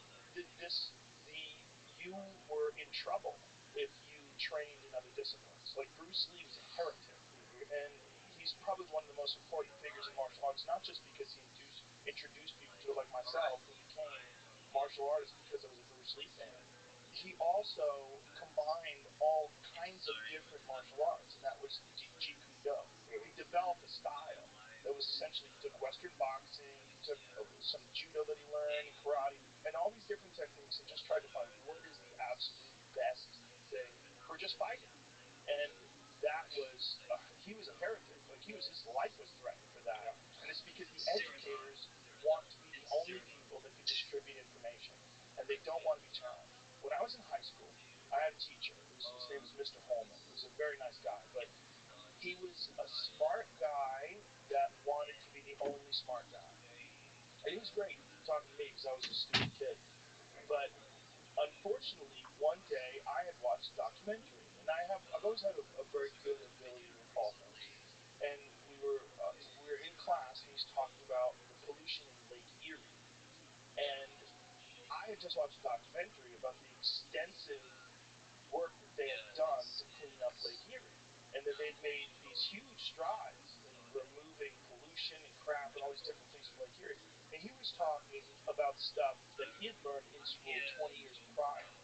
And so when I said, well, there's a PBS documentary, and I brought this up to class, where there's been this extensive work, and they talked about the amazing accomplishments of cleaning up Lake Erie, and he got so mad at me. I'm like, you're not mad at me, man. You're mad at PBS. Like, I don't fucking do any research. I watched a documentary. But back then, you could say you don't know what you're talking about, and I couldn't pull my phone out and go, oh, but what? Look at that. Right. You can watch it, dude. Like, these people have done amazing work cleaning up Lake Erie. But he didn't want anyone else to have any information. What he should have said is, that's fascinating. I haven't seen that documentary. Can you recall the name of it? And let's see if we can get it, maybe show it to the class. Right. I'm going to try to do that, because that's great. That's a good sign. What I'm talking about is what Lake Erie had become because of the industrial engineering, because of pollution and waste that was coming from all these plants. So he was correct, but time had changed, and he did not like that I knew that, and he didn't know that. And I remember being in that class going, this is so crazy. That's my fucking science teacher. My science teacher doesn't want details. He doesn't want facts. This happened to me. So I was in the military years ago, and it wasn't long after I got home from Iraq, and I was going to Warrior Leadership Course, which is to become an E5 sergeant. And back then they were teaching ABC, which is airway bleeding, what was the other one, circulation, whatever, for emergency medical response if someone died. And it's updated where bleeding is the most important thing to focus on because soldiers were bleeding out. And during this warrior leadership course, they're teaching the class 30 people wrong information is since outdated, and I try to interject to say, oh, same exact thing that happened. He didn't stop. No. This is what's written down right here. I'm like, no, but that's not even what they're teaching in theater right now. Like, I'm trying to. This is medical emergency stuff that could save someone's life. And he didn't want to hear it one bit, and I couldn't believe it. I was astonished. They should have said, that's interesting, I did not know that, we need to update what we're showing you. These three factors are the same, but now we know, thank you, Jimmy, now we know that bleeding is more primary. That should have been that's the response of a real leader. Right. And a real leader, you're always going to have blowhards in your class. They're going to want to hear their own voice. They want to talk about stuff and chime in and correct people. But you got to let a certain amount of that. And that's the internet. People don't like that. And that's why they wanted to ban people from Twitter. They don't like these people coming along that have ideas that, like the Great Barrington Declaration, where they, the government actually conspired to get these people removed from Twitter.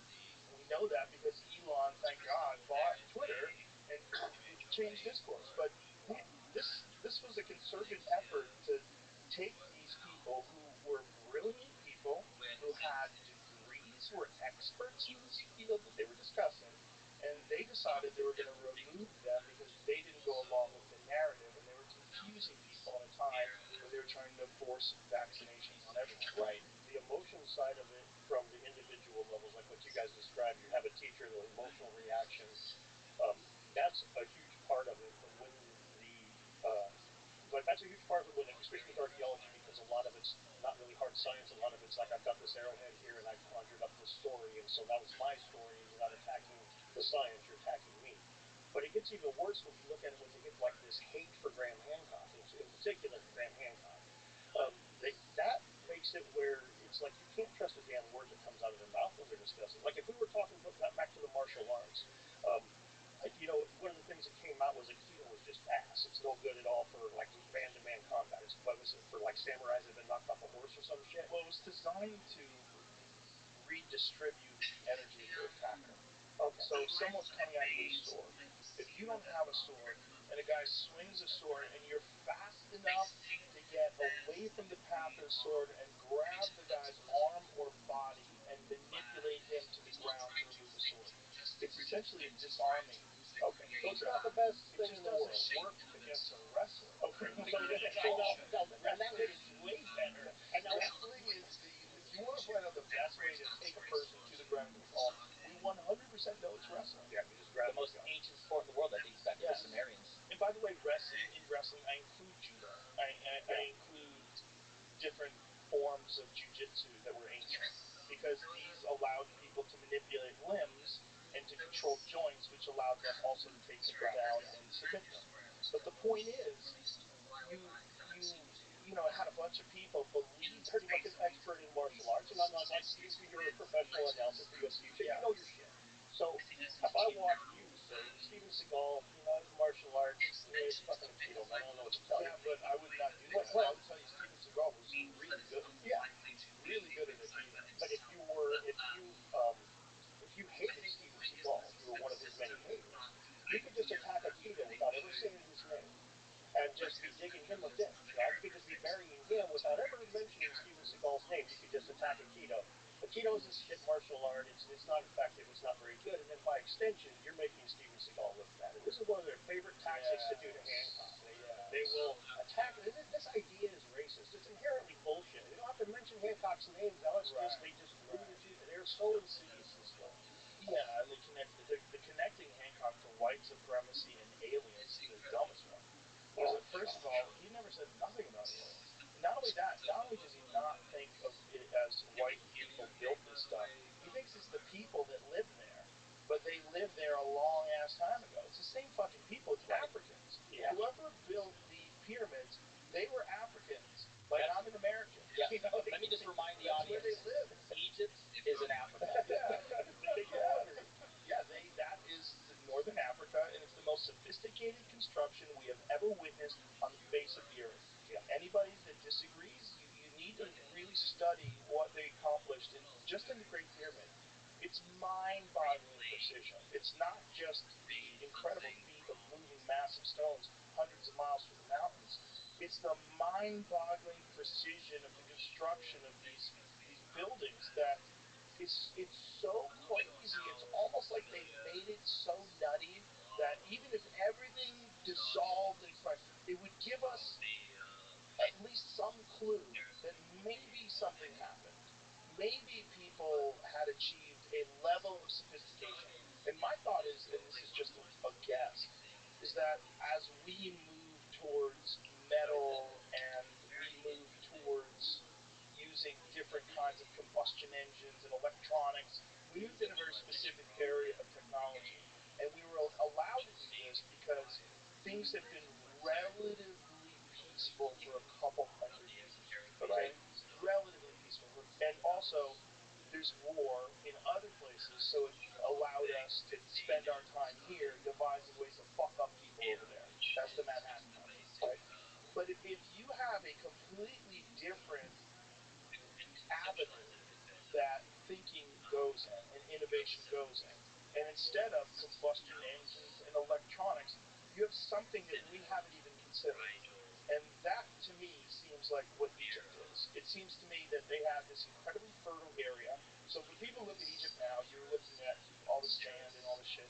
That is not what it looked like. In the thousands of years before the construction of the pyramids, it was a rainforest. I mean, it was fertile. And so my thought is these people probably had plenty of food. And so they didn't have to go anywhere. And so they weren't attacked that often. The Nubians conquered them, and that's when the statues started changing, looking more Southern African. But you have these people that live in this incredibly resource-rich place, and they were able to spend thousands of years there. And I think in those thousands of years, they devised methods that we still haven't even considered because we went in a different path, and we can't consider any other paths. We consider our path, and we say, well, we're the furthest. We live today. Okay, so those fuckers in the past, they were basically cave people, right? That's how we live today. They look at them like dumb people playing with stones. They were silly. Yeah, they used stones because they weren't smart enough to use metal. It's like, you look at the details of stone, it's like, you could say it's more impressive. Well, we wanted to talk about Göbekli Tepe. Yeah. Göbekli Tepe is not just fascinating in its construction, but also its timeline. The timeline fucked everything up. Oh, Remember when Graham Hancock and Zawi Hawass were having that big debate with that other guy who's an archaeologist and an American guy who's very smug? But he's like, what evidence do you have of a civilization that lived 10,000 years ago? Well, you have one now. Yeah. So you have to shut the fuck up because you were wrong. So in the 1990s, the sheep herder finds a stone, he starts kicking it, moving it around, and he realizes, wow, this is a big-ass stone. I probably bring in some smart dudes to figure this out, and they start digging, and they go, oh, Jesus, this is these huge circles of giant stone columns with 3D carved animals on them at a time that we thought people were living in teepees, right? We thought people had stone tools. We didn't think there was any metal. We thought it had to be done the opposite way around. We thought you needed to be a hunter-gatherer, a farmer, and then you could dig. And now they had to flip that entire shit on its ear. We're actually living. I think they only flipped that shit on its ear to try to make it look like they were right on the timeline of hunter-gatherers, to ignore the possibility of an ancient civilization before Mesopotamia. I completely agree. Because it's the only thing that makes sense. There's no way when you're just struggling to find food. Okay? I mean, if you ever gone on a fishing trip or a hunting trip, it's fucking hard to get food. When we have modern stuff, it's hard to get food with a rifle. Right? So these people were getting food, and they somehow or another in between them, while like running around trying to shoot rabbits with a bow and arrow, they figured out how to make these massive stone columns and put them in position and move them in circles and There's some pretty great artists too, doing some relief carvings. I mean, that's not the same as just not only carving that, but in. animals that weren't Relief local carving. to the area. Yeah. It's just like, how do you even fucking know this is a thing? What is this? So, Göbekli Tepe, brother, if there is such a thing as an ancient conspiracy theory, it's this. So, I remember hearing Graham Hancock come on your show back in like 2015 or 2017, and he was talking about Göbekli Tepe. And at that time, he had shared that the site was only approximately 5% excavated. It's the first video on my channel. It's like August 2017, and I shared the details of it. These pillars date back 11,600 years, appears to be purposely buried at the same time of the Younger Dryas climate catastrophe. This is fascinating. And, excavations were continuing. So I'm like, okay, I'm going to backburn this topic of Göbekli Tepe for a little while, let them further their excavations, and I'll revisit this later when there's something new to share. So earlier this summer, I'm like, all right, let me revisit Göbekli Tepe and see what's new there. And I was astonished to learn that 5% figure was still the same.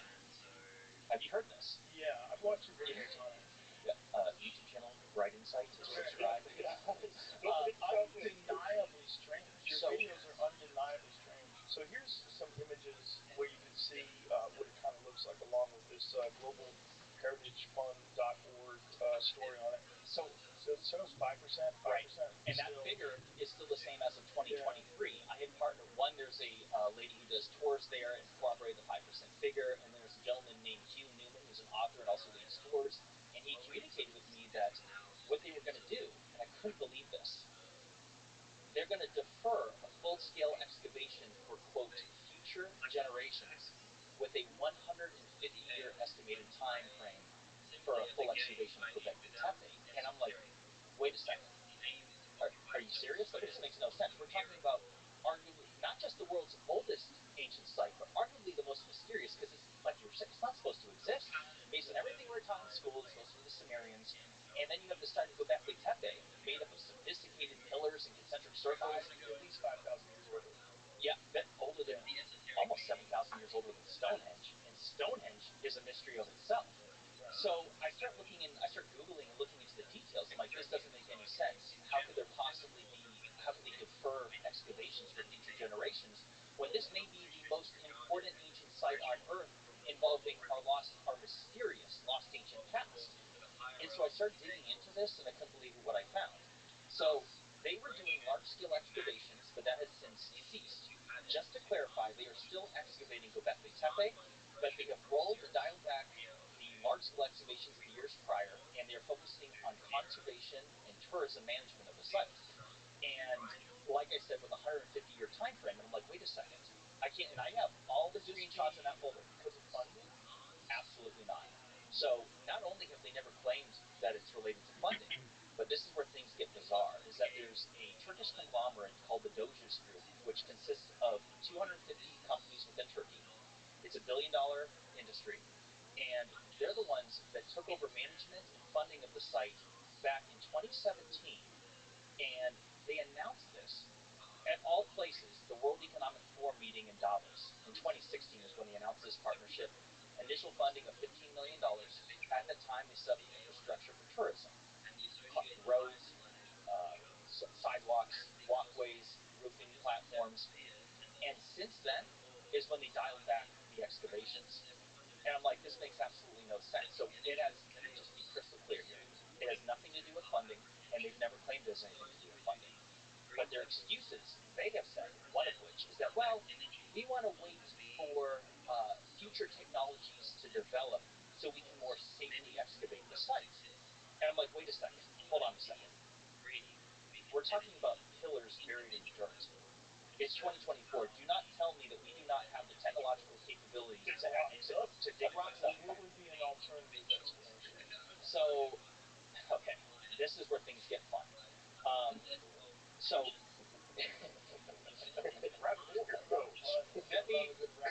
Let me say a couple of things before I get into it. One of which is that them saying that they're waiting for a future technology to develop to safely excavate the site, I'm like, what kind of magical shovel or pressure water hose are we talking about here? Right. And since they're saying that they're continuing to excavate the site today, yeah, since they're saying to continue to excavate the site today, I'm like, well, which is it? Are you saying that you're doing so in unsafe methods? And I already know that's not the answer, because there's been no issue with destructing the site from digging it up. It's not like they broke a pillar and like, oh dang, wait a second, we need to walk this back. We're not doing things safely. That's not the case here. So there are a few explanations here. So one of which is that the most logical explanation, this is the less conspiratorial one, which is that it has to do with money. You have this Turkish conglomerate of people that are saturated with members of the World Economic Forum. For example, the CEO of the Doges Group is a longtime member of the World Economic Forum. Let me backburn the World Economic Forum for a half a second. They're business people. They took over the site, and it's all about money now. Back in 2019, Göbekli Tepe had approximately 19,000 visitors yearly. Now it's at 500,000. They're focusing, if nothing else, they're just trying to bring revenue in. It's all about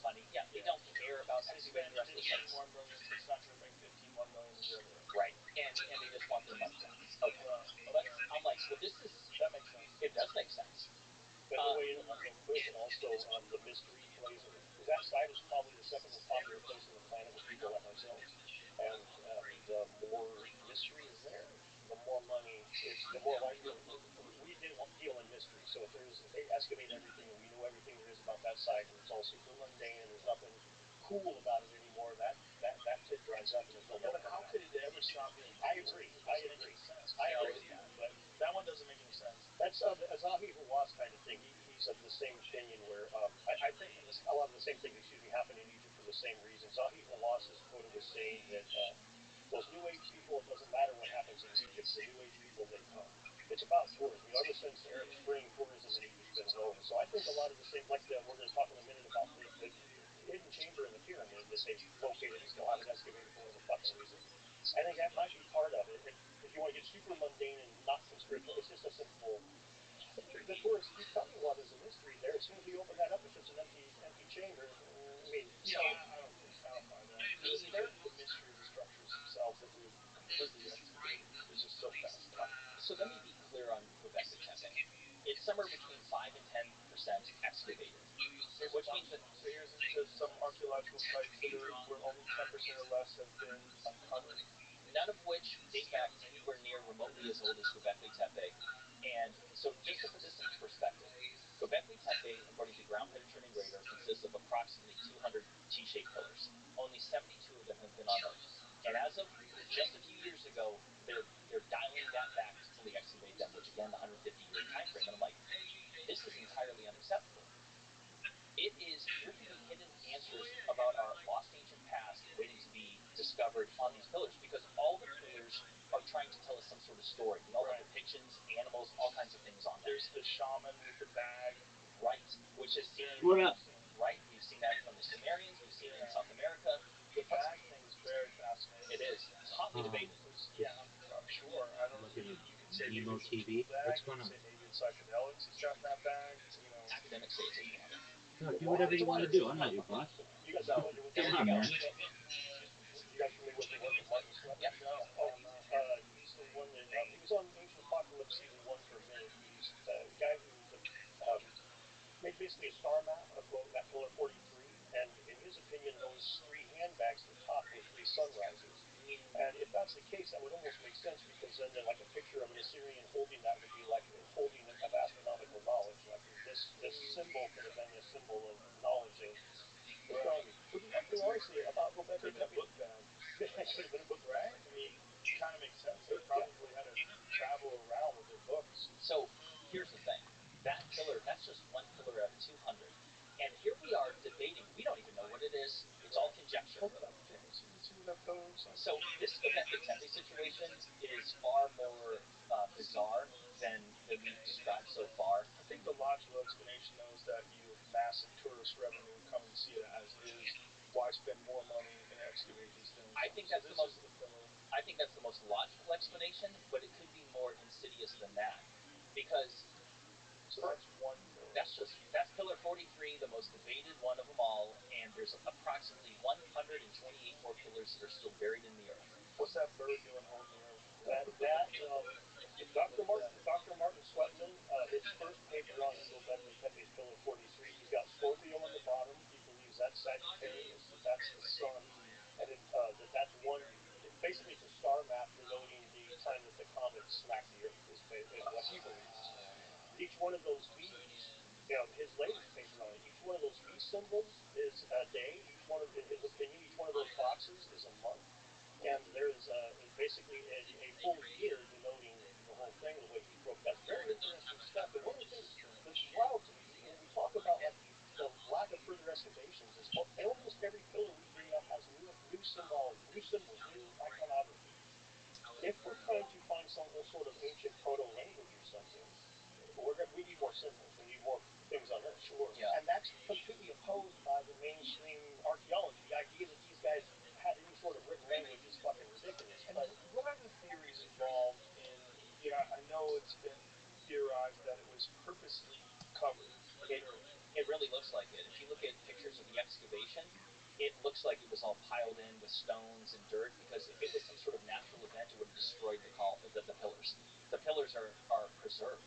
So it wasn't just blown in with dust. If you look at it, it's gravel, and like as Graham Hancock has Smith, the original excavator of the site before his untimely passing in 2014, the people that worked the site believe it was intentionally buried. That is debated in academia today. But isn't there also carbon isotope dating of the ground soil that shows it's the same age throughout the entire whatever feet it is of the dirt Yes, that's covering it? and so it's very apparent that it was purposely buried. And what's interesting about that is that it coincides exactly with the Younger Dryas climate catastrophe. So if you want an alternative idea on, so okay, we can talk mudslides. No, because it would destroy those pillars. They'd knock them over. Yeah, that I've seen that in Iraq with the statues. So we'll share. Let's talk about this in a second. This is where things get wild. So That's before the excavation. This is an aerial photo from what year is this? That should be 2004. Or actually, No, excuse me, that would be before 1994. Okay. They started excavations in 1994 and 1995. So that is when it was just everybody thought it was just a regular hillside, which makes you wonder how many more are there out there. Well, they're finding dozens of other sites around Turkey. Oh yeah, They're even all over older. the place. And Even older. yes. So let me tell you a few different things about Göbekli Tepe. When you bring up pictures of the pillars, notice how they all annotate animals on them. Yeah. Now, this is a fun topic, and I have a few other things to share. One of which is that if you want to talk about reasons not to excavate it, I'll give you two possibilities. And this is just conjecture. I don't know what the answer is. Let me say this up front. But part of it could have a religious implication as well as a climate change implication. Let me start with that. So we know it is an established fact that the Younger Dryas climate catastrophe happened between 12,800 and 11,600 years ago. We know that there was vast changes in weather patterns throughout the northern hemisphere. The only part of it that's debated, and as well as near extinction events or extinction events of many different mammals in North America, but what we know is that something happened. Whatever it is what's debated. Whether it's a cosmic impact, whether it's a pole shift, whether it's sun cycles, all kinds of conjecture all the way around. But when I mentioned the WEF, they are the biggest proponents of the man-made climate change narrative. They're the ones that want to get rid of gas-powered stoves. They want us to get rid of vehicles. They are pushing their initiatives around the world, and they believe that we're destroying the planet. I'm not saying they're entirely wrong, but I don't agree with their ways of going about it, but that's a side point. But here's the thing. When you look at the legend of Noah's flood and Noah's Ark and the flood, so I'm not suggesting that there was a flood that covered every mountain on Earth, and nor am I suggesting that there was a boat that housed every species of animal on Earth. However, if Noah's Ark existed, many believe that it was crashed onto Mount Ararat, which is also in Turkey. And something fascinating is that in the Bible, in Genesis 8:20, some of the first verses after Noah emerged from the flood, is that he was said to have constructed an altar to the Lord where he sacrificed some of every clean animal and some of every clean bird. Göbekli Tepe is in Turkey, and every single one of those pillars annotates animals. And some have suggested that it could be Noah's altar. Now, that could be one reason why they won't want to excavate it, is because Turkey is an Islamic country, and if there was some Christian religious belief that was corroborated, they might not want that to happen. Another possibility is that the site itself might corroborate the Younger Dryas climate catastrophe. And when we're in a time frame where they don't like talking academics, they don't like talking about cataclysms. They want to pretend they didn't happen. They want everything to be man-made climate change. They don't ever talk about the Sahara being green 5,000 years ago, like when you're talking about Egypt being a rainforest. They find whale bones in the Sahara. Oh no, Joe, those are 30 million years old, so stop talking about it. You know, it's amazing when you think about it. Yeah. And so, as far as the climate change narrative, there could be a possibility that they don't want the evidence of a prehistoric civilization that was more advanced than what we ever thought to believe, that might corroborate some Christian narratives, and if nothing else, they don't want it to be brought into the discussion of modern-day climate change, because notice on the topic of climate change, they never mention natural stuff. They don't discuss the Milankovitch cycles, which consists of three variables, one of which is the Earth's precession, the other is the Earth's tilt, and the other is the distance from the Earth from the Sun. All three of those variables are constantly changing every single day, although immeasurable day by day. They happen over tens of thousands of years. But each individual of those variables impacts climate on Earth. For example, when I talk about the Green Sahara, they believe the most likely reason has to do with the Earth's precessional cycle. I'm like, talking about us destroying the planet. I would just like an answer as far as where these three variables are in the conversation. Did you see the Washington Post's very inconvenient data that they published about the temperature of Earth? No, please tell See me. if you can find the Washington Post climate study. They found that we're in a massive cooling period. If you go back, Yes. X amount of 100,000 years, and you look at like what's happening to, yeah, it goes in cycles, but that's what it looks like now. Right. So Captures the Earth's climate over the last 485 million years. Look at the dip we're in, and look how it's never static. It's down and up and down and up and down and up all throughout the history of the Earth, which is measurable. It's not to say that we don't have an impact on it. We definitely pretty do. sharp But increase there. But here's still. the thing. Even if we didn't, but there's sharp increases in There's the a couple past. other ones. Look Yeah. at those There's a couple guys. other ones. Look at 390 million Yep. years ago. That Look was at what I that was just giant looking at. peak. That's fucking crazy. That's straight up and down. Yep. It's always happened. It's not like it's static and then industrial engineering comes along and then you see this big increase. Oh boy, what are we doing to the Earth? No, it's like even if we didn't do anything, we have no control over the temperature of the Earth. And what's really terrifying, Randall Carlson talks about this all the time, is global cooling. That's what's really terrifying. When global warming happens, oh no, you gotta move out of Malibu. You're gonna be okay. You gotta move to places where it used to be cold and now it's warm because humans have always been nomadic. That's the whole reason why we're not in Africa cooling will anymore. fucking kill us all. Right. So global cooling will kill everything. And we came. Randall talks about this. That we came very close at one point in human history. We came very close to losing the oxygen that's required to literally keep life. Jamie, when you bring up my ice age or ice folder, so I have an update from you from the last time I was on your podcast. Go over to the graph to one of the first slides in it. That one. Go right. Hang out right there for a second. So when I was on your show last time, Joe, I said something very specific where I said, I think that this is my exact words. I think the data might indicate that cold is more often than it's hot. And do you know what happened after that? I was going to send this to you, but I held off because you've seen enough hit pieces. So there was a hit piece done on me by Media Matters, which was funded by George Soros, and their networking of Vox and other. They did this hit piece on me to say that Jimmy Corsetti was on Joe Rogan spreading climate change denial and inaccurate information. The only thing, if you could bring that back up, Jamie, please. The only thing that I said wrong is that I said the data might indicate that the Earth is cold more often than hot. Excuse me, no. The data absolutely, definitively shows that Earth is cold more often than it's hot. And what you're looking at here is straight out of the Utah Geological Survey. It's prestigious. It's found at the top of Google. And what you're looking at here is data from the last 450,000 years, corroborated from data taken from ice core samples from Antarctica as well as Greenland. And what it shows is that not only are we in the middle of a 3 million year old ice age, there's something called glacials and interglacials. Glacials are where it's cold and the glaciers grow. Interglacials are where things warm and glaciers recede. What you're seeing here is 4, arguably 5 interglacial periods over just the last 450,000 years, never mind hundreds of millions of years ago. What it shows is that the periods of cooling last 7 to 9 times longer than interglacials, which are periods of warming. And here's the fun part. Interglacials last anywhere from 10 to 30,000 years, and our warming started 11,600 years ago, which means that we're already in the window for potential catastrophe for things to start cooling again. So when I was on your show last time and I was mentioning Elon Musk talking about ice ages being a deep, deep rabbit hole, do you remember that? He was talking about it? Well, I know what he's talking about. It's this. It means that we're already in the window where things could start cooling again, and when it does, we're in a lot of trouble. I think, and I can't speak on his behalf, I've got to tell you, next time, can you just text him and ask him if he thinks it's related to pole shifts? I need to tighten up my study on this because because let me tell you something. Let me share something right now that you've never heard on this show before. You hear everyone talking about cosmic impact hypothesis. You hear people talking about sun cycles.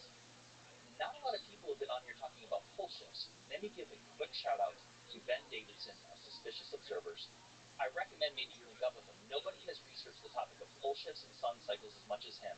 And he brought something to my attention I had never heard before. Jamie, the very first slide that you showed was of the Gothenburg excursion. So there was a partial pole flip right in the middle. See how it dates between 13,007 and 12,003?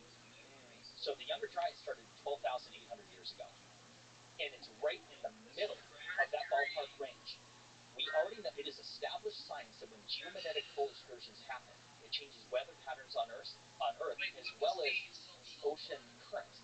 Jamie, if you want to Google, there's a space.com article titled that in 2025, some scientists are suggesting that the Earth's ocean currents may stop. Have you heard this?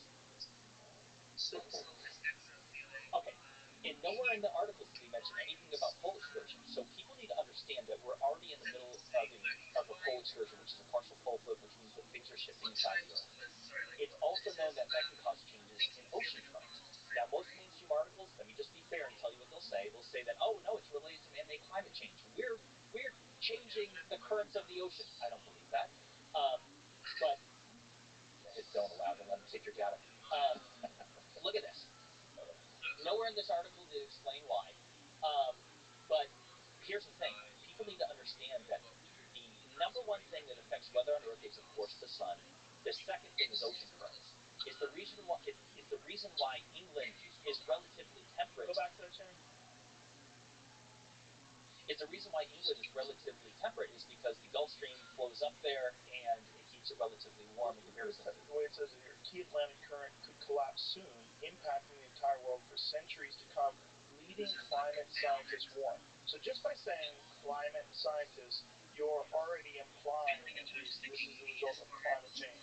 Right, that's what which further fuels this agenda that man-made climate change is the cause of all of our woes. Right. Which is a narrative that you're consistently hearing. And again, to be real clear to someone who's going to say something about this is not to dismiss pollution. This is not to dismiss our impact on the atmosphere of the Earth and what we're doing with coal plants and all the bullshit that we're doing. For sure, we're doing bad things. Also, if we weren't, we have no control over this thing. This thing is constantly moving, and both of those things need to be looked at the same time. The problem is this whole narrative of climate science has been adopted by these same fucking people that want Twitter pronouns. It's the same people. It's the same sort of thing. And if you have anything to say about it, if you want to talk about a swastika being an ancient symbol, now you're a Nazi. Now you're a climate denier. You're a vaccine denier. You're this. You're that. You're a Holocaust denier. It's like the same kind of stupid shit. And unfortunately, with this one is uniquely tied to money. This one is uniquely tied to green agendas and the enormous amount of funding that is going towards these green agendas and people that are profiting off of spreading this narrative. These philanthro-capitalists that are making hundreds of millions of dollars promoting this idea of climate change being our primary problem. And if you deny it, you're a science denier. And the reason why you should listen to these people is because they're leaving out the key data involving Earth's historical climate data. Yeah. They're not including all these other details. Right. And so I think people need to look at pole shifts because it's very interesting in this alternative realm that you have people that are proponents of the cosmic impact hypothesis. You have Dr. RabbiRothschild with the sun cycles. You have other people talking about pole shifts. I think people should consider that all the above are correct, and let me explain why. When pole shifts happen, Earth's shields are diminished. We're in the middle of a pole shift right now. The Earth's shields are diminishing, and it's been happening since the 1800s. It's been accelerating over the last few decades. This is scientific data. The North Pole is shifting at like almost 40 miles a year, when it was half that just a decade ago. And when the Earth shields diminish, we are more susceptible to cosmic impacts because lesser. Google it. This is real. It's happening. I had no idea. I thought it was just beating. Now, the mainstream will say, "Don't worry, it's still another 1,000 years away." I'm like, we actually can't prove that because we haven't been alive to document a pole shift. But what I'm trying to say is that we should consider the pole shift thing. Ask Elon Musk his thoughts on this sometime. Well, he actually just tweeted something about it recently. What did he say? He tweeted something about the magnetic poles. Oh my God! Yeah, he tweeted something about. I think he actually retweeted the core of the Earth. Let's just say I forget his name that you were just Ben talking about. Davidson? Ben Davidson. I'm pretty sure he retweeted Ben Davidson. Oh, we need to find that out if that's the case. Because here's the thing. He tweets so much though. It takes so long to get through his tweets. I don't know. He does it too much. It's less effective because I'm like, I miss stuff, and I follow him closely actually. There you go. Look at this. Oh, it's evidence by solid rock, which is asphalt, molten rock. Earth's core, which generates most of our magnetic field, is 85% iron and moves independently from the surface plates, which is why the magnetic pole changes position. I love Brian Lamelli. If I'm saying his name right, we follow each other. He's a great guy. I think Elon Musk is giving a hint here because can you remember how the northern lights were visible as far as southwest Mexico recently in the last few months? That was from solar activity, right? Right, but the reason why it's more visible now is because the Earth shields are diminishing. I'm not making this isn't like from Bob's website. This is mainstream science. Again, Ben Davison has taught me a lot on this, and he was actually on with Alex Jones not long ago, and he really blew Alex Jones's mind. He vetted him, and so what I'm trying to say here is that like this is not being brought into the equation of man-made climate change at all. Well, because of all the things we were talking about, the educators want to be the only ones that distribute the information, and they don't want to look at the full picture. They only want to look at this one thing for the greater good of all of us. It's better if you just get people to only focus on getting an electric car. Right. Well, like I've always, ever since I started doing this stuff, I've had people that are like, "Hey man, you fact check scientists. We want you in the climate change debate." And I've always had the opinion of like, look, I'm talking about big old rocks and zero sum, zero skin in the game. And if I'm wrong about that, nothing changes. But if I'm wrong about climate change and I get a bunch of people, I feel a little like it's not your area of expertise. It's not my area of expertise, and there's too much skin in the game. But when I did the debunking of Cliff Dibble's debunking of Graham, the part about the metallurgy, I spoke with an ice core specialist, and now there ain't but a handful of these things on the planet. Literally just a handful. That was a really important part of your debunking. No, thanks. I appreciate that. You're the guy that blew the roof on that. Yeah. You're the guy that contacted firsthand. We'll just explain what you did. Well, I spent an hour on a Zoom chat with you because what Flynn had said was that there was no proof of metallurgy in the ice age. And of course there's no proof of it, but he said that we can prove definitively there was no metallurgy. And that's where it's like, well, no, because they looked for levels of lead, and levels of lead, that graph you just showed with the interglacial periods, lead follows that. Because when there's more dust on the ground, the reason they believe is there's more dust on the ground, more gets kicked up, more ends up in the glaciers.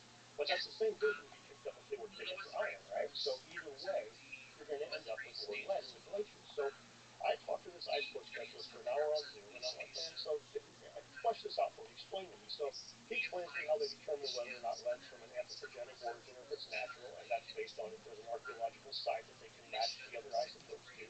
He went through all the troubles with it. He even lamented having, he's got other people in his field that are hardcore anti-pseudoscience because they're climate change deniers they're dealing with, and so he's like, some of these guys are just too zealous, overzealous with it. I get where you're coming from.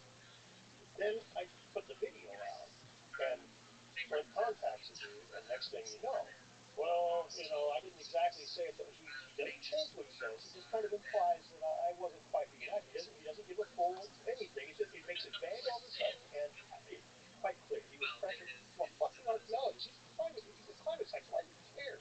Because they're all part of the same little Twitter keyboard warrior. Yeah, Twitter cult members. Yeah, and that right there changed my attitude on it changed my attitude on the whole global warming thing. I was like, that's probably accurate. And I was like, I don't fucking know. I'm not debating into this stuff because I don't trust these sons of bitches anymore.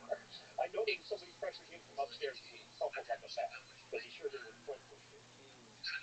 So the issue is that it's not like there's one explanation that could conceivably have caused this massive cataclysm. There's probably a lot of variables. Just like there's always been. I mean, we always like to conveniently ignore super volcanoes. When one of those blows, the whole world's fucked. The country's dead. Everyone's fucked. You should consider the possibility that that's related to pole shifts as well. And I can give you a point. There's one that happened. I've heard you talk about before the Toba super eruption. Yeah. Did you know that happened at the same time of a geomagnetic pole excursion? Oh. Well, it makes sense. It does. There's movement inside the Earth. A full pole shift is when they believe that the innermost portion of the molten within the Earth core shifts. The geomagnetic pole excursion is a partial pole shift, which they theorize is related to the outer portion of the mantle. The Earth's crust sits on top of molten everything. And when that shifts, it shifts our compasses, and it's not unreasonable to suggest that when something shifts inside the Earth, it would affect things on the surface. I touched on this in the last time I was on, but when it comes to earthquakes, as an example, some originate in the crust, which is like 28 miles at its thickest, I believe, on average, and others originate in the molten outer portion of the mantle. Well, if something shifts inside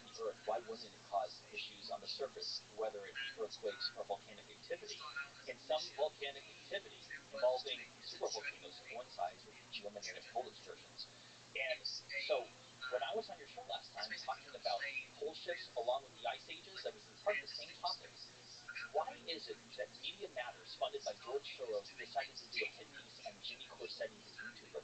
Brother, they came after me hard on this, which to be honest, I relished over. I was like, this is hilarious. I'm like, well, they don't understand that it's actually good publicity. It is, and it makes me feel it's like not credible anymore. No. right. It makes me feel like I'm over the target because what's that saying about you get the most flack when you're over it? So Yeah. like, I'm like, it makes me think that I'm onto something because nowhere in any of these climate change topics, as far as like the narratives on it, do they mention anything natural involving whether it's pole shifts. They sure as hell don't bring up the Green Sahara. They don't bring anywhere into the equation. They don't bring up the scientific fact that the Earth was warmer 4,000 years ago. There's Nobel Prize laureates that have been speaking out about this. There's two of them. Dr. Clauser and there's another gentleman I'm going to draw blank in the top of my head. But like they've shared this data. This is scientific fact, and they're getting shunned and ridiculed for it. Yeah, the problem is there's a consensus that's been politically accepted, and it's been talked about so much. It's a political talking point. If they lose that political talking point, they lose a large percentage of their platform. Oh yeah. Right? There's so many parts of the leftist platform that they need to have these narratives, and one of them is climate change, and that Donald Trump is a climate change denier. The right-wing people are climate change deniers. Ergo science deniers, ergo racists. It's very, very stupid, and it's bad for all of us because I think we all need to have an understanding of how delicate our environment is and how delicate life on Earth is, and that it is this constantly changing thing that has never been static. We know that. We know about the dinosaurs. We know about all these different things. We know about the Ice Age. But we don't truly have a comprehensive narrative that everyone accepts. It's become politicized. And it's become politicized by the worst people because they're the cultists. Yeah, they're the ones that made, not the only ones, but I'm a lot less political than a lot of people in this community. And I said it when COVID first started getting bad, and you could see it on the internet. I was real quick to say, no, we're going to be fucking locked down for years, guys. And everybody's laughing at me, but it's like it's a political football. Neither side is going to drop a square. We don't live in a society of political compromise anymore. We live in a society of give them an inch, they take a mile. Yeah. Neither side is going to concede one fucking inch on this, and we're going to be dealing with the same argument 3 years from now. And lo and behold, we were dealing. And that's what's crazy about this is that data has become politicized. Science and data and knowledge has become politicized. Over 80,000 papers were retracted last year. 80,000 scientific papers. Right. Like 60% of them were medical. The top 10 most still cited papers that have been retracted are all medical. The medical community is fucked right now from COVID. It turned in on itself and just started. If you look at their papers and stuff, it's insane.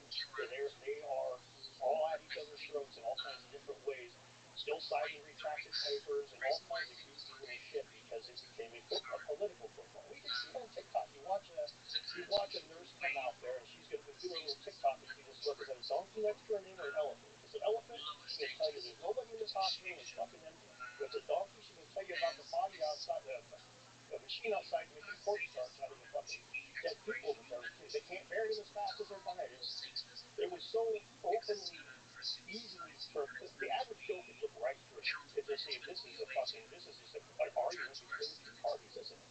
And they just transferred this to the medical problem. Well, you remember in the beginning days of the pandemic when they were really fear-mongering, when they gave a preposterous number of people that were going to die from COVID. And what was the percentage at the high point? Was it like 3.5% or something like that? Or was it 30%? It was something like, there's a compilation video, Jamie, see if you can find it, where they're dunking on Donald Trump. Because Donald Trump said, it's less than 1%. He was right. He was totally correct. Quite a bit less than 1%. He was right about the UV stuff too. But I think they were trying to say that it was 34%. I think that's what they were saying. It's 3.4 or 34. I can't remember which. But they were repeating it ad nauseum on television that this was going to be the death rate of people that got COVID. It's one of the things that justifies the lockdown. If it really was less than 1%, people go, so it's like, what's the flu? And you get into the flu, you go, well, what's the percentage difference? It's like 50% difference. Okay, what are we doing? Is it a bad flu? Is that what this is? This is like a bad flu. But you can't say that, or you're some kind of anti-science heretic. You're a terrible person. You're killing grandmas. You know, if you want to mix it up, Jamie, there's a video. So last time I was on, I mentioned a clip of Donald Trump talking about it's going to get cold again. And we couldn't find the clip at the time, but I have it in my folder, Jamie. It's just Donald Trump. It's in the front with all the other folders. One step at a time. Let's try to find that video of them all repeating the same thing over and over again. It's Brian Stelter, that little weasel on CNN, constantly repeating the fact that Donald Trump doesn't know what he's talking about. He was right. He was absolutely correct. Well, Donald Trump doesn't just say things out of his butt like people make him out to. I'm not saying he doesn't talk in that way. Okay. If you're a ranter, it's like you're a podcast. You're fair enough. Talking out your ass every night. But he wasn't talking out of his butt with the UV killing off bacteria and viruses.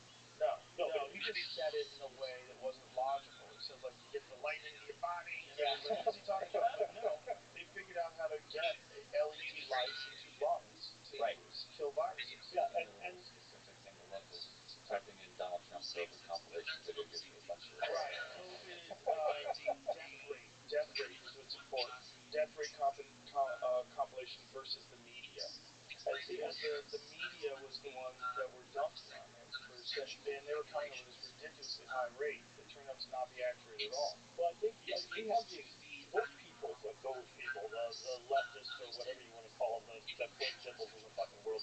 These guys are, like we were talking about with climate change and everything else, they don't want to leave anything in there that could let the other side have anything. They assume that the average rank and file Joe public is dumb as hell. Right. I mean, one of the things they'll always say about ancient apocalypse, they'll be like, well, he goes on there and he talks shit about archaeologists, and everybody's going to believe everything he says because it's so well made. It's like, well, I didn't do that at all.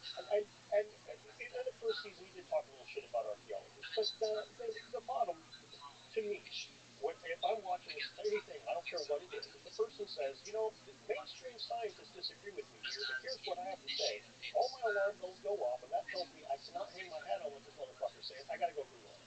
Right? That's what Graham does over and over again. Mainstream archaeologists disagree with me. So for them to say everybody in the country is just, everybody in the world is going to believe this, it's nuts. So 3.4%. So this is it. So give me some volume here. There's a lot of conversations with a lot of people that do this. The number is way under 1%. To the fact check, the World Health Organization says the coronavirus death rate is 3.4%. President Trump lies that the World Health Organization is wrong. How about the 3.4%? 3.4% is what is being reported. My boy Sanjay. The death rate. It's really 3.4%. And no up from the president can change that. So right about the most recent World Health Organization estimate that the global death rate of coronavirus is 3.4%. Jesus. The 3.4% death rate was wrong, and WHO data later updated it to for a fraction of 1% due to vaccines. Trump has a hunch that the death rate is lower than 1%. Way under 1%, way under 1%. Did someone put a mozzarella stick in his soup at all? Don't lie to viewers about the mortality rate. Way under 1%. Information. She's spreading disinformation. Misinformation is dangerous. Disinformation. If you're buzzing the Nazis, here's the world's greatest scientist at your disposal. You listen to them. Leading scientists, including Dr. Fauci, wrote in the New England Journal of Medicine that the death rate could be considerably less than 1%. Way under 1%. Why? See, we've seen enough. These people are fucking puppets, man. They're puppets, and they willfully, gleefully repeat these narratives. Yep. And instead of saying, well, where did you get that information? Who are you talking to? Let's find out if that's correct. Why does the World Health Organization think it's 3.4%? Is there any nefarious intent behind this whole idea of killing everybody that's forcing some enormously profitable venture, like forcing everybody to take these fucking new vaccines you guys developed? Like, could that be factored in? Maybe. Well, no, you only hear that it's factored in once everybody's profited and got out, including Bill Gates. Yeah. Bill Gates was on television telling everybody to get the vaccine, you won't get COVID, and then afterwards, it didn't work. After he had unloaded all of his stock, it wasn't effective, and it turns out COVID wasn't as bad as we thought it was. Well, you guys are really responsible for a bunch of people taking a medication that was unproven.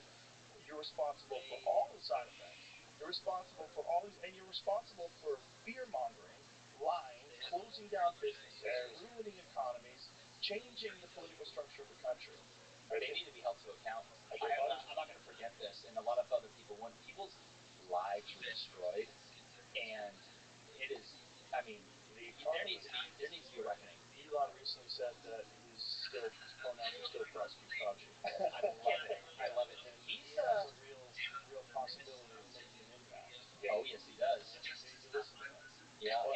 When it comes to the economic side of it, I honestly think that out of everything, the jab notwithstanding, just strictly from a top-down perspective, those guys. I mean, The most immense transfer of wealth in history. Amazon, Walmart, eBay, all these motherfuckers cleaned house. And you know what shut down? Spokane, we lost White Elephant. This guy had started in the 40s after World War II. He would buy surplus and put it in this store. He had fishing lures for 30 cents, fucking Transformers from the 80s. I was buying in 2000, sold them on eBay. Had all kinds of shit there. And he went out of business because he had to close his doors. Everything. You restaurants in California. You can't even go to fucking Walmart at 2 in the morning like we did. Like everything's closed now at a certain time compared to where it was. Everything's Well, changed. it's important because the coronavirus doesn't stay up. It doesn't stay up. That's right. Sleep. And it doesn't exist when you walk to your table and sit down. All the homeless people need a place to hang out, and so Walmart parking lots do anyhow. That's when they show up. I meant that actually the opposite. Coronavirus comes out of night. But it doesn't even. Like the whole thing was so dumb because then they allowed Black Lives Matter protests. Like, what about 6-foot distancing? Everybody's breathing. They're screaming and they're all yelling down the street. And you guys think that's not going to spread it? Right. And the brain dead stuff behind the symbolism. I talked about this a long time ago on the channel. The person that thought of, we're going to have this band play. Let's get them masks that have a big hole in it to show solidarity with everybody in the audience. That person's a fucking idiot. It's like everybody's just going to look at that and be like, how about people swimming? So we don't need that. Oh my God. Swim with masks on. It hurts me to see those clips. COVID was one of the biggest IQ tests in modern times. Well, it was really a compliance test. Yeah, that's what it was. It was a lot of complaints. And check to see how many cowards there are out there that even though they know something to be true, are terrified of the blowback, so they don't speak about it. And when you do speak about it, you do get attacked. You know, I obviously experienced that, and I was fascinated by it. I mean, it was kind of horrifying to watch, but also fascinating. Like, oh, so this is real. Like, you guys are just completely all lock in step and all full of shit. And you don't even care that I got better. Brought to you by Pfizer. Yeah. And you can watch how you can see this from a world perspective too. Different communities all around the world reacted differently. I remember lots of people, why can't we do like Korea and Japan? And almost everybody's wearing a mask over there, and they do all this reporting and all this stuff. Yeah. You ever been there, man? You ever talk to any Koreans or Japanese people? Their fucking culture is lockstep compared to ours. They are very much. There's no counterculture in those communities. Counterculture people are all in jail. So you have one community. So yeah, they're told to do this. They fucking do it. Well, obviously, we don't do that. Our media is so compromised, so obviously compromised. And, you know, Callie Beans has a really good point about this. He was saying that the reason why they spend so much money advertising on cable news is not because it's effective. It's because once they do that, now cable news cannot criticize them. It's so much smarter. Because it's like, listen, we're spending all this money just to make sure that you guys toe the line. That's what they're doing. And so the news is not the news. It's only the news if an advertiser agrees that it's the news. Yeah. And that's not good. No, that's really not bad. good for anybody. Left wing, right wing. If you think that somehow or another money gives a fuck about your political persuasion, it's so stupid that it got attached to a political ideology. And from the most compliant of people, those are the ones who are the most willing to go along with the narrative. Because the consequences on the left of coloring outside the line, they attack you so hard, they crush you so hard, like this automated situation, or anything where you're stepping outside the line and talking about it. Like what you experience just discussing something that turns out to be absolutely correct. They fund the big hippies, which essentially acts as an advertisement for you. Right. Just builds your channel. It's the Streisand effect. And then people will just go to your channel and go, this guy's great. This fucking show's awesome. This is interesting information and just undeniable facts. Like that no one can discuss. No one can debate in any way, shape, or form the actual size of these stones, where they came from. They're not under debate. So just the undeniable stuff is unbelievably fascinating. And then when they go to your channel, they go, where's all the Nazi shit? How many of these guys are telling me looking for some Nazi shit? I'm just getting facts. You know, we should go back to Tepe, Gunung Padang, and the Great Pyramid. because there's some more stuff involving archaeology and lack of excavations that are actually pretty significant. So going back to Göbekli Tepe, one of the photos of Jamie that you showed earlier was before excavations began, and you notice that there was no trees there. Right. So one of the controversies is that there's some 800 trees that were planted on the site a full decade after excavations began, and the trees are buried or were planted on top of ancient ruins, which stand to not only destroy the ruins, but also highlights that they can't excavate what's underneath them, but the trees are there. And so here's before and after. So what's the conventional explanation for why they planted all these trees over a site that they know is filled with ruins underneath it? So when this was a property owned by farmers, and the Turkish government wanted to purchase the land for them, and the owners felt that they were being lowballed.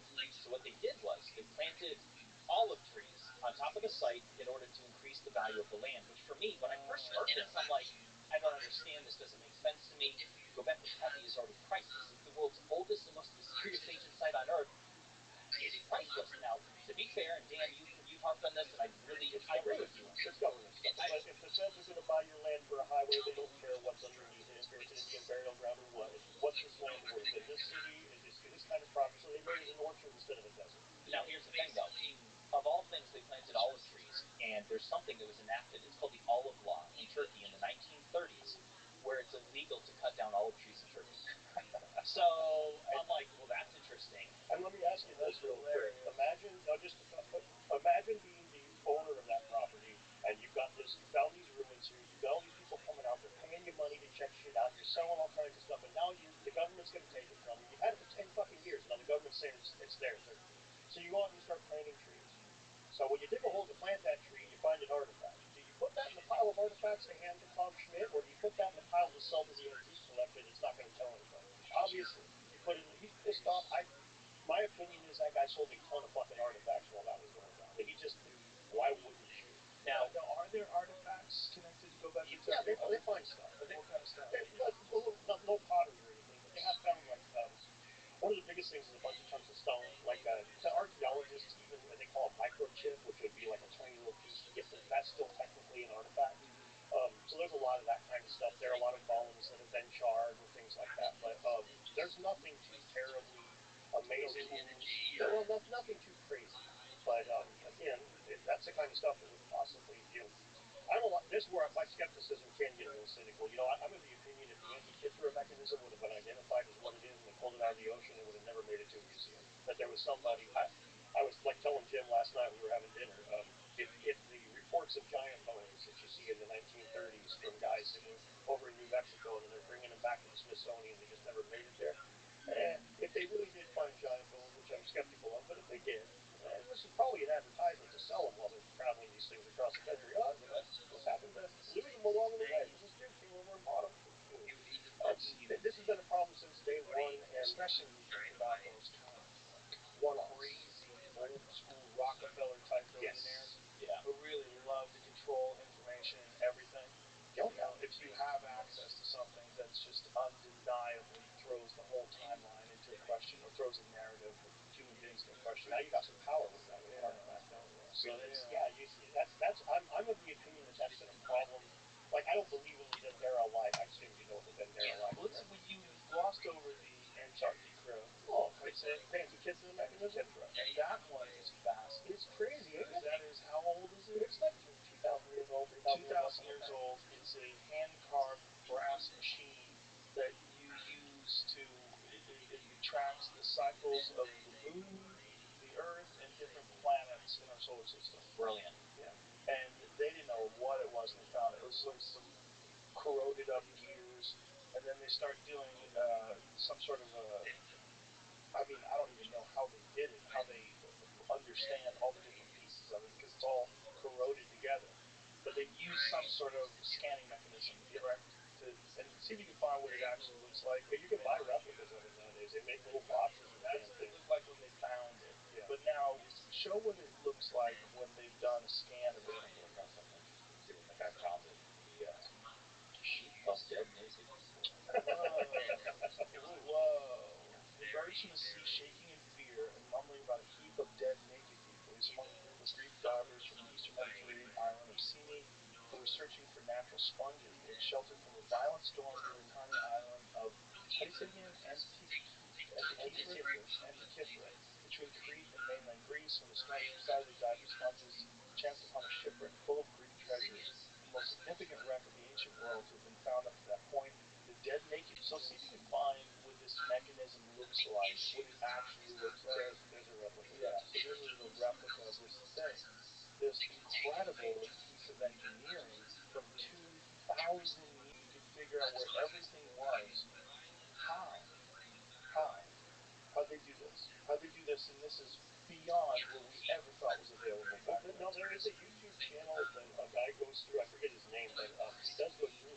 He makes one of these with old school tools, but he's making these here by hand. He's making the wire by hand. Boy, that guy's a dork. He's a dork, yes. This is the greatest Bring him on the show.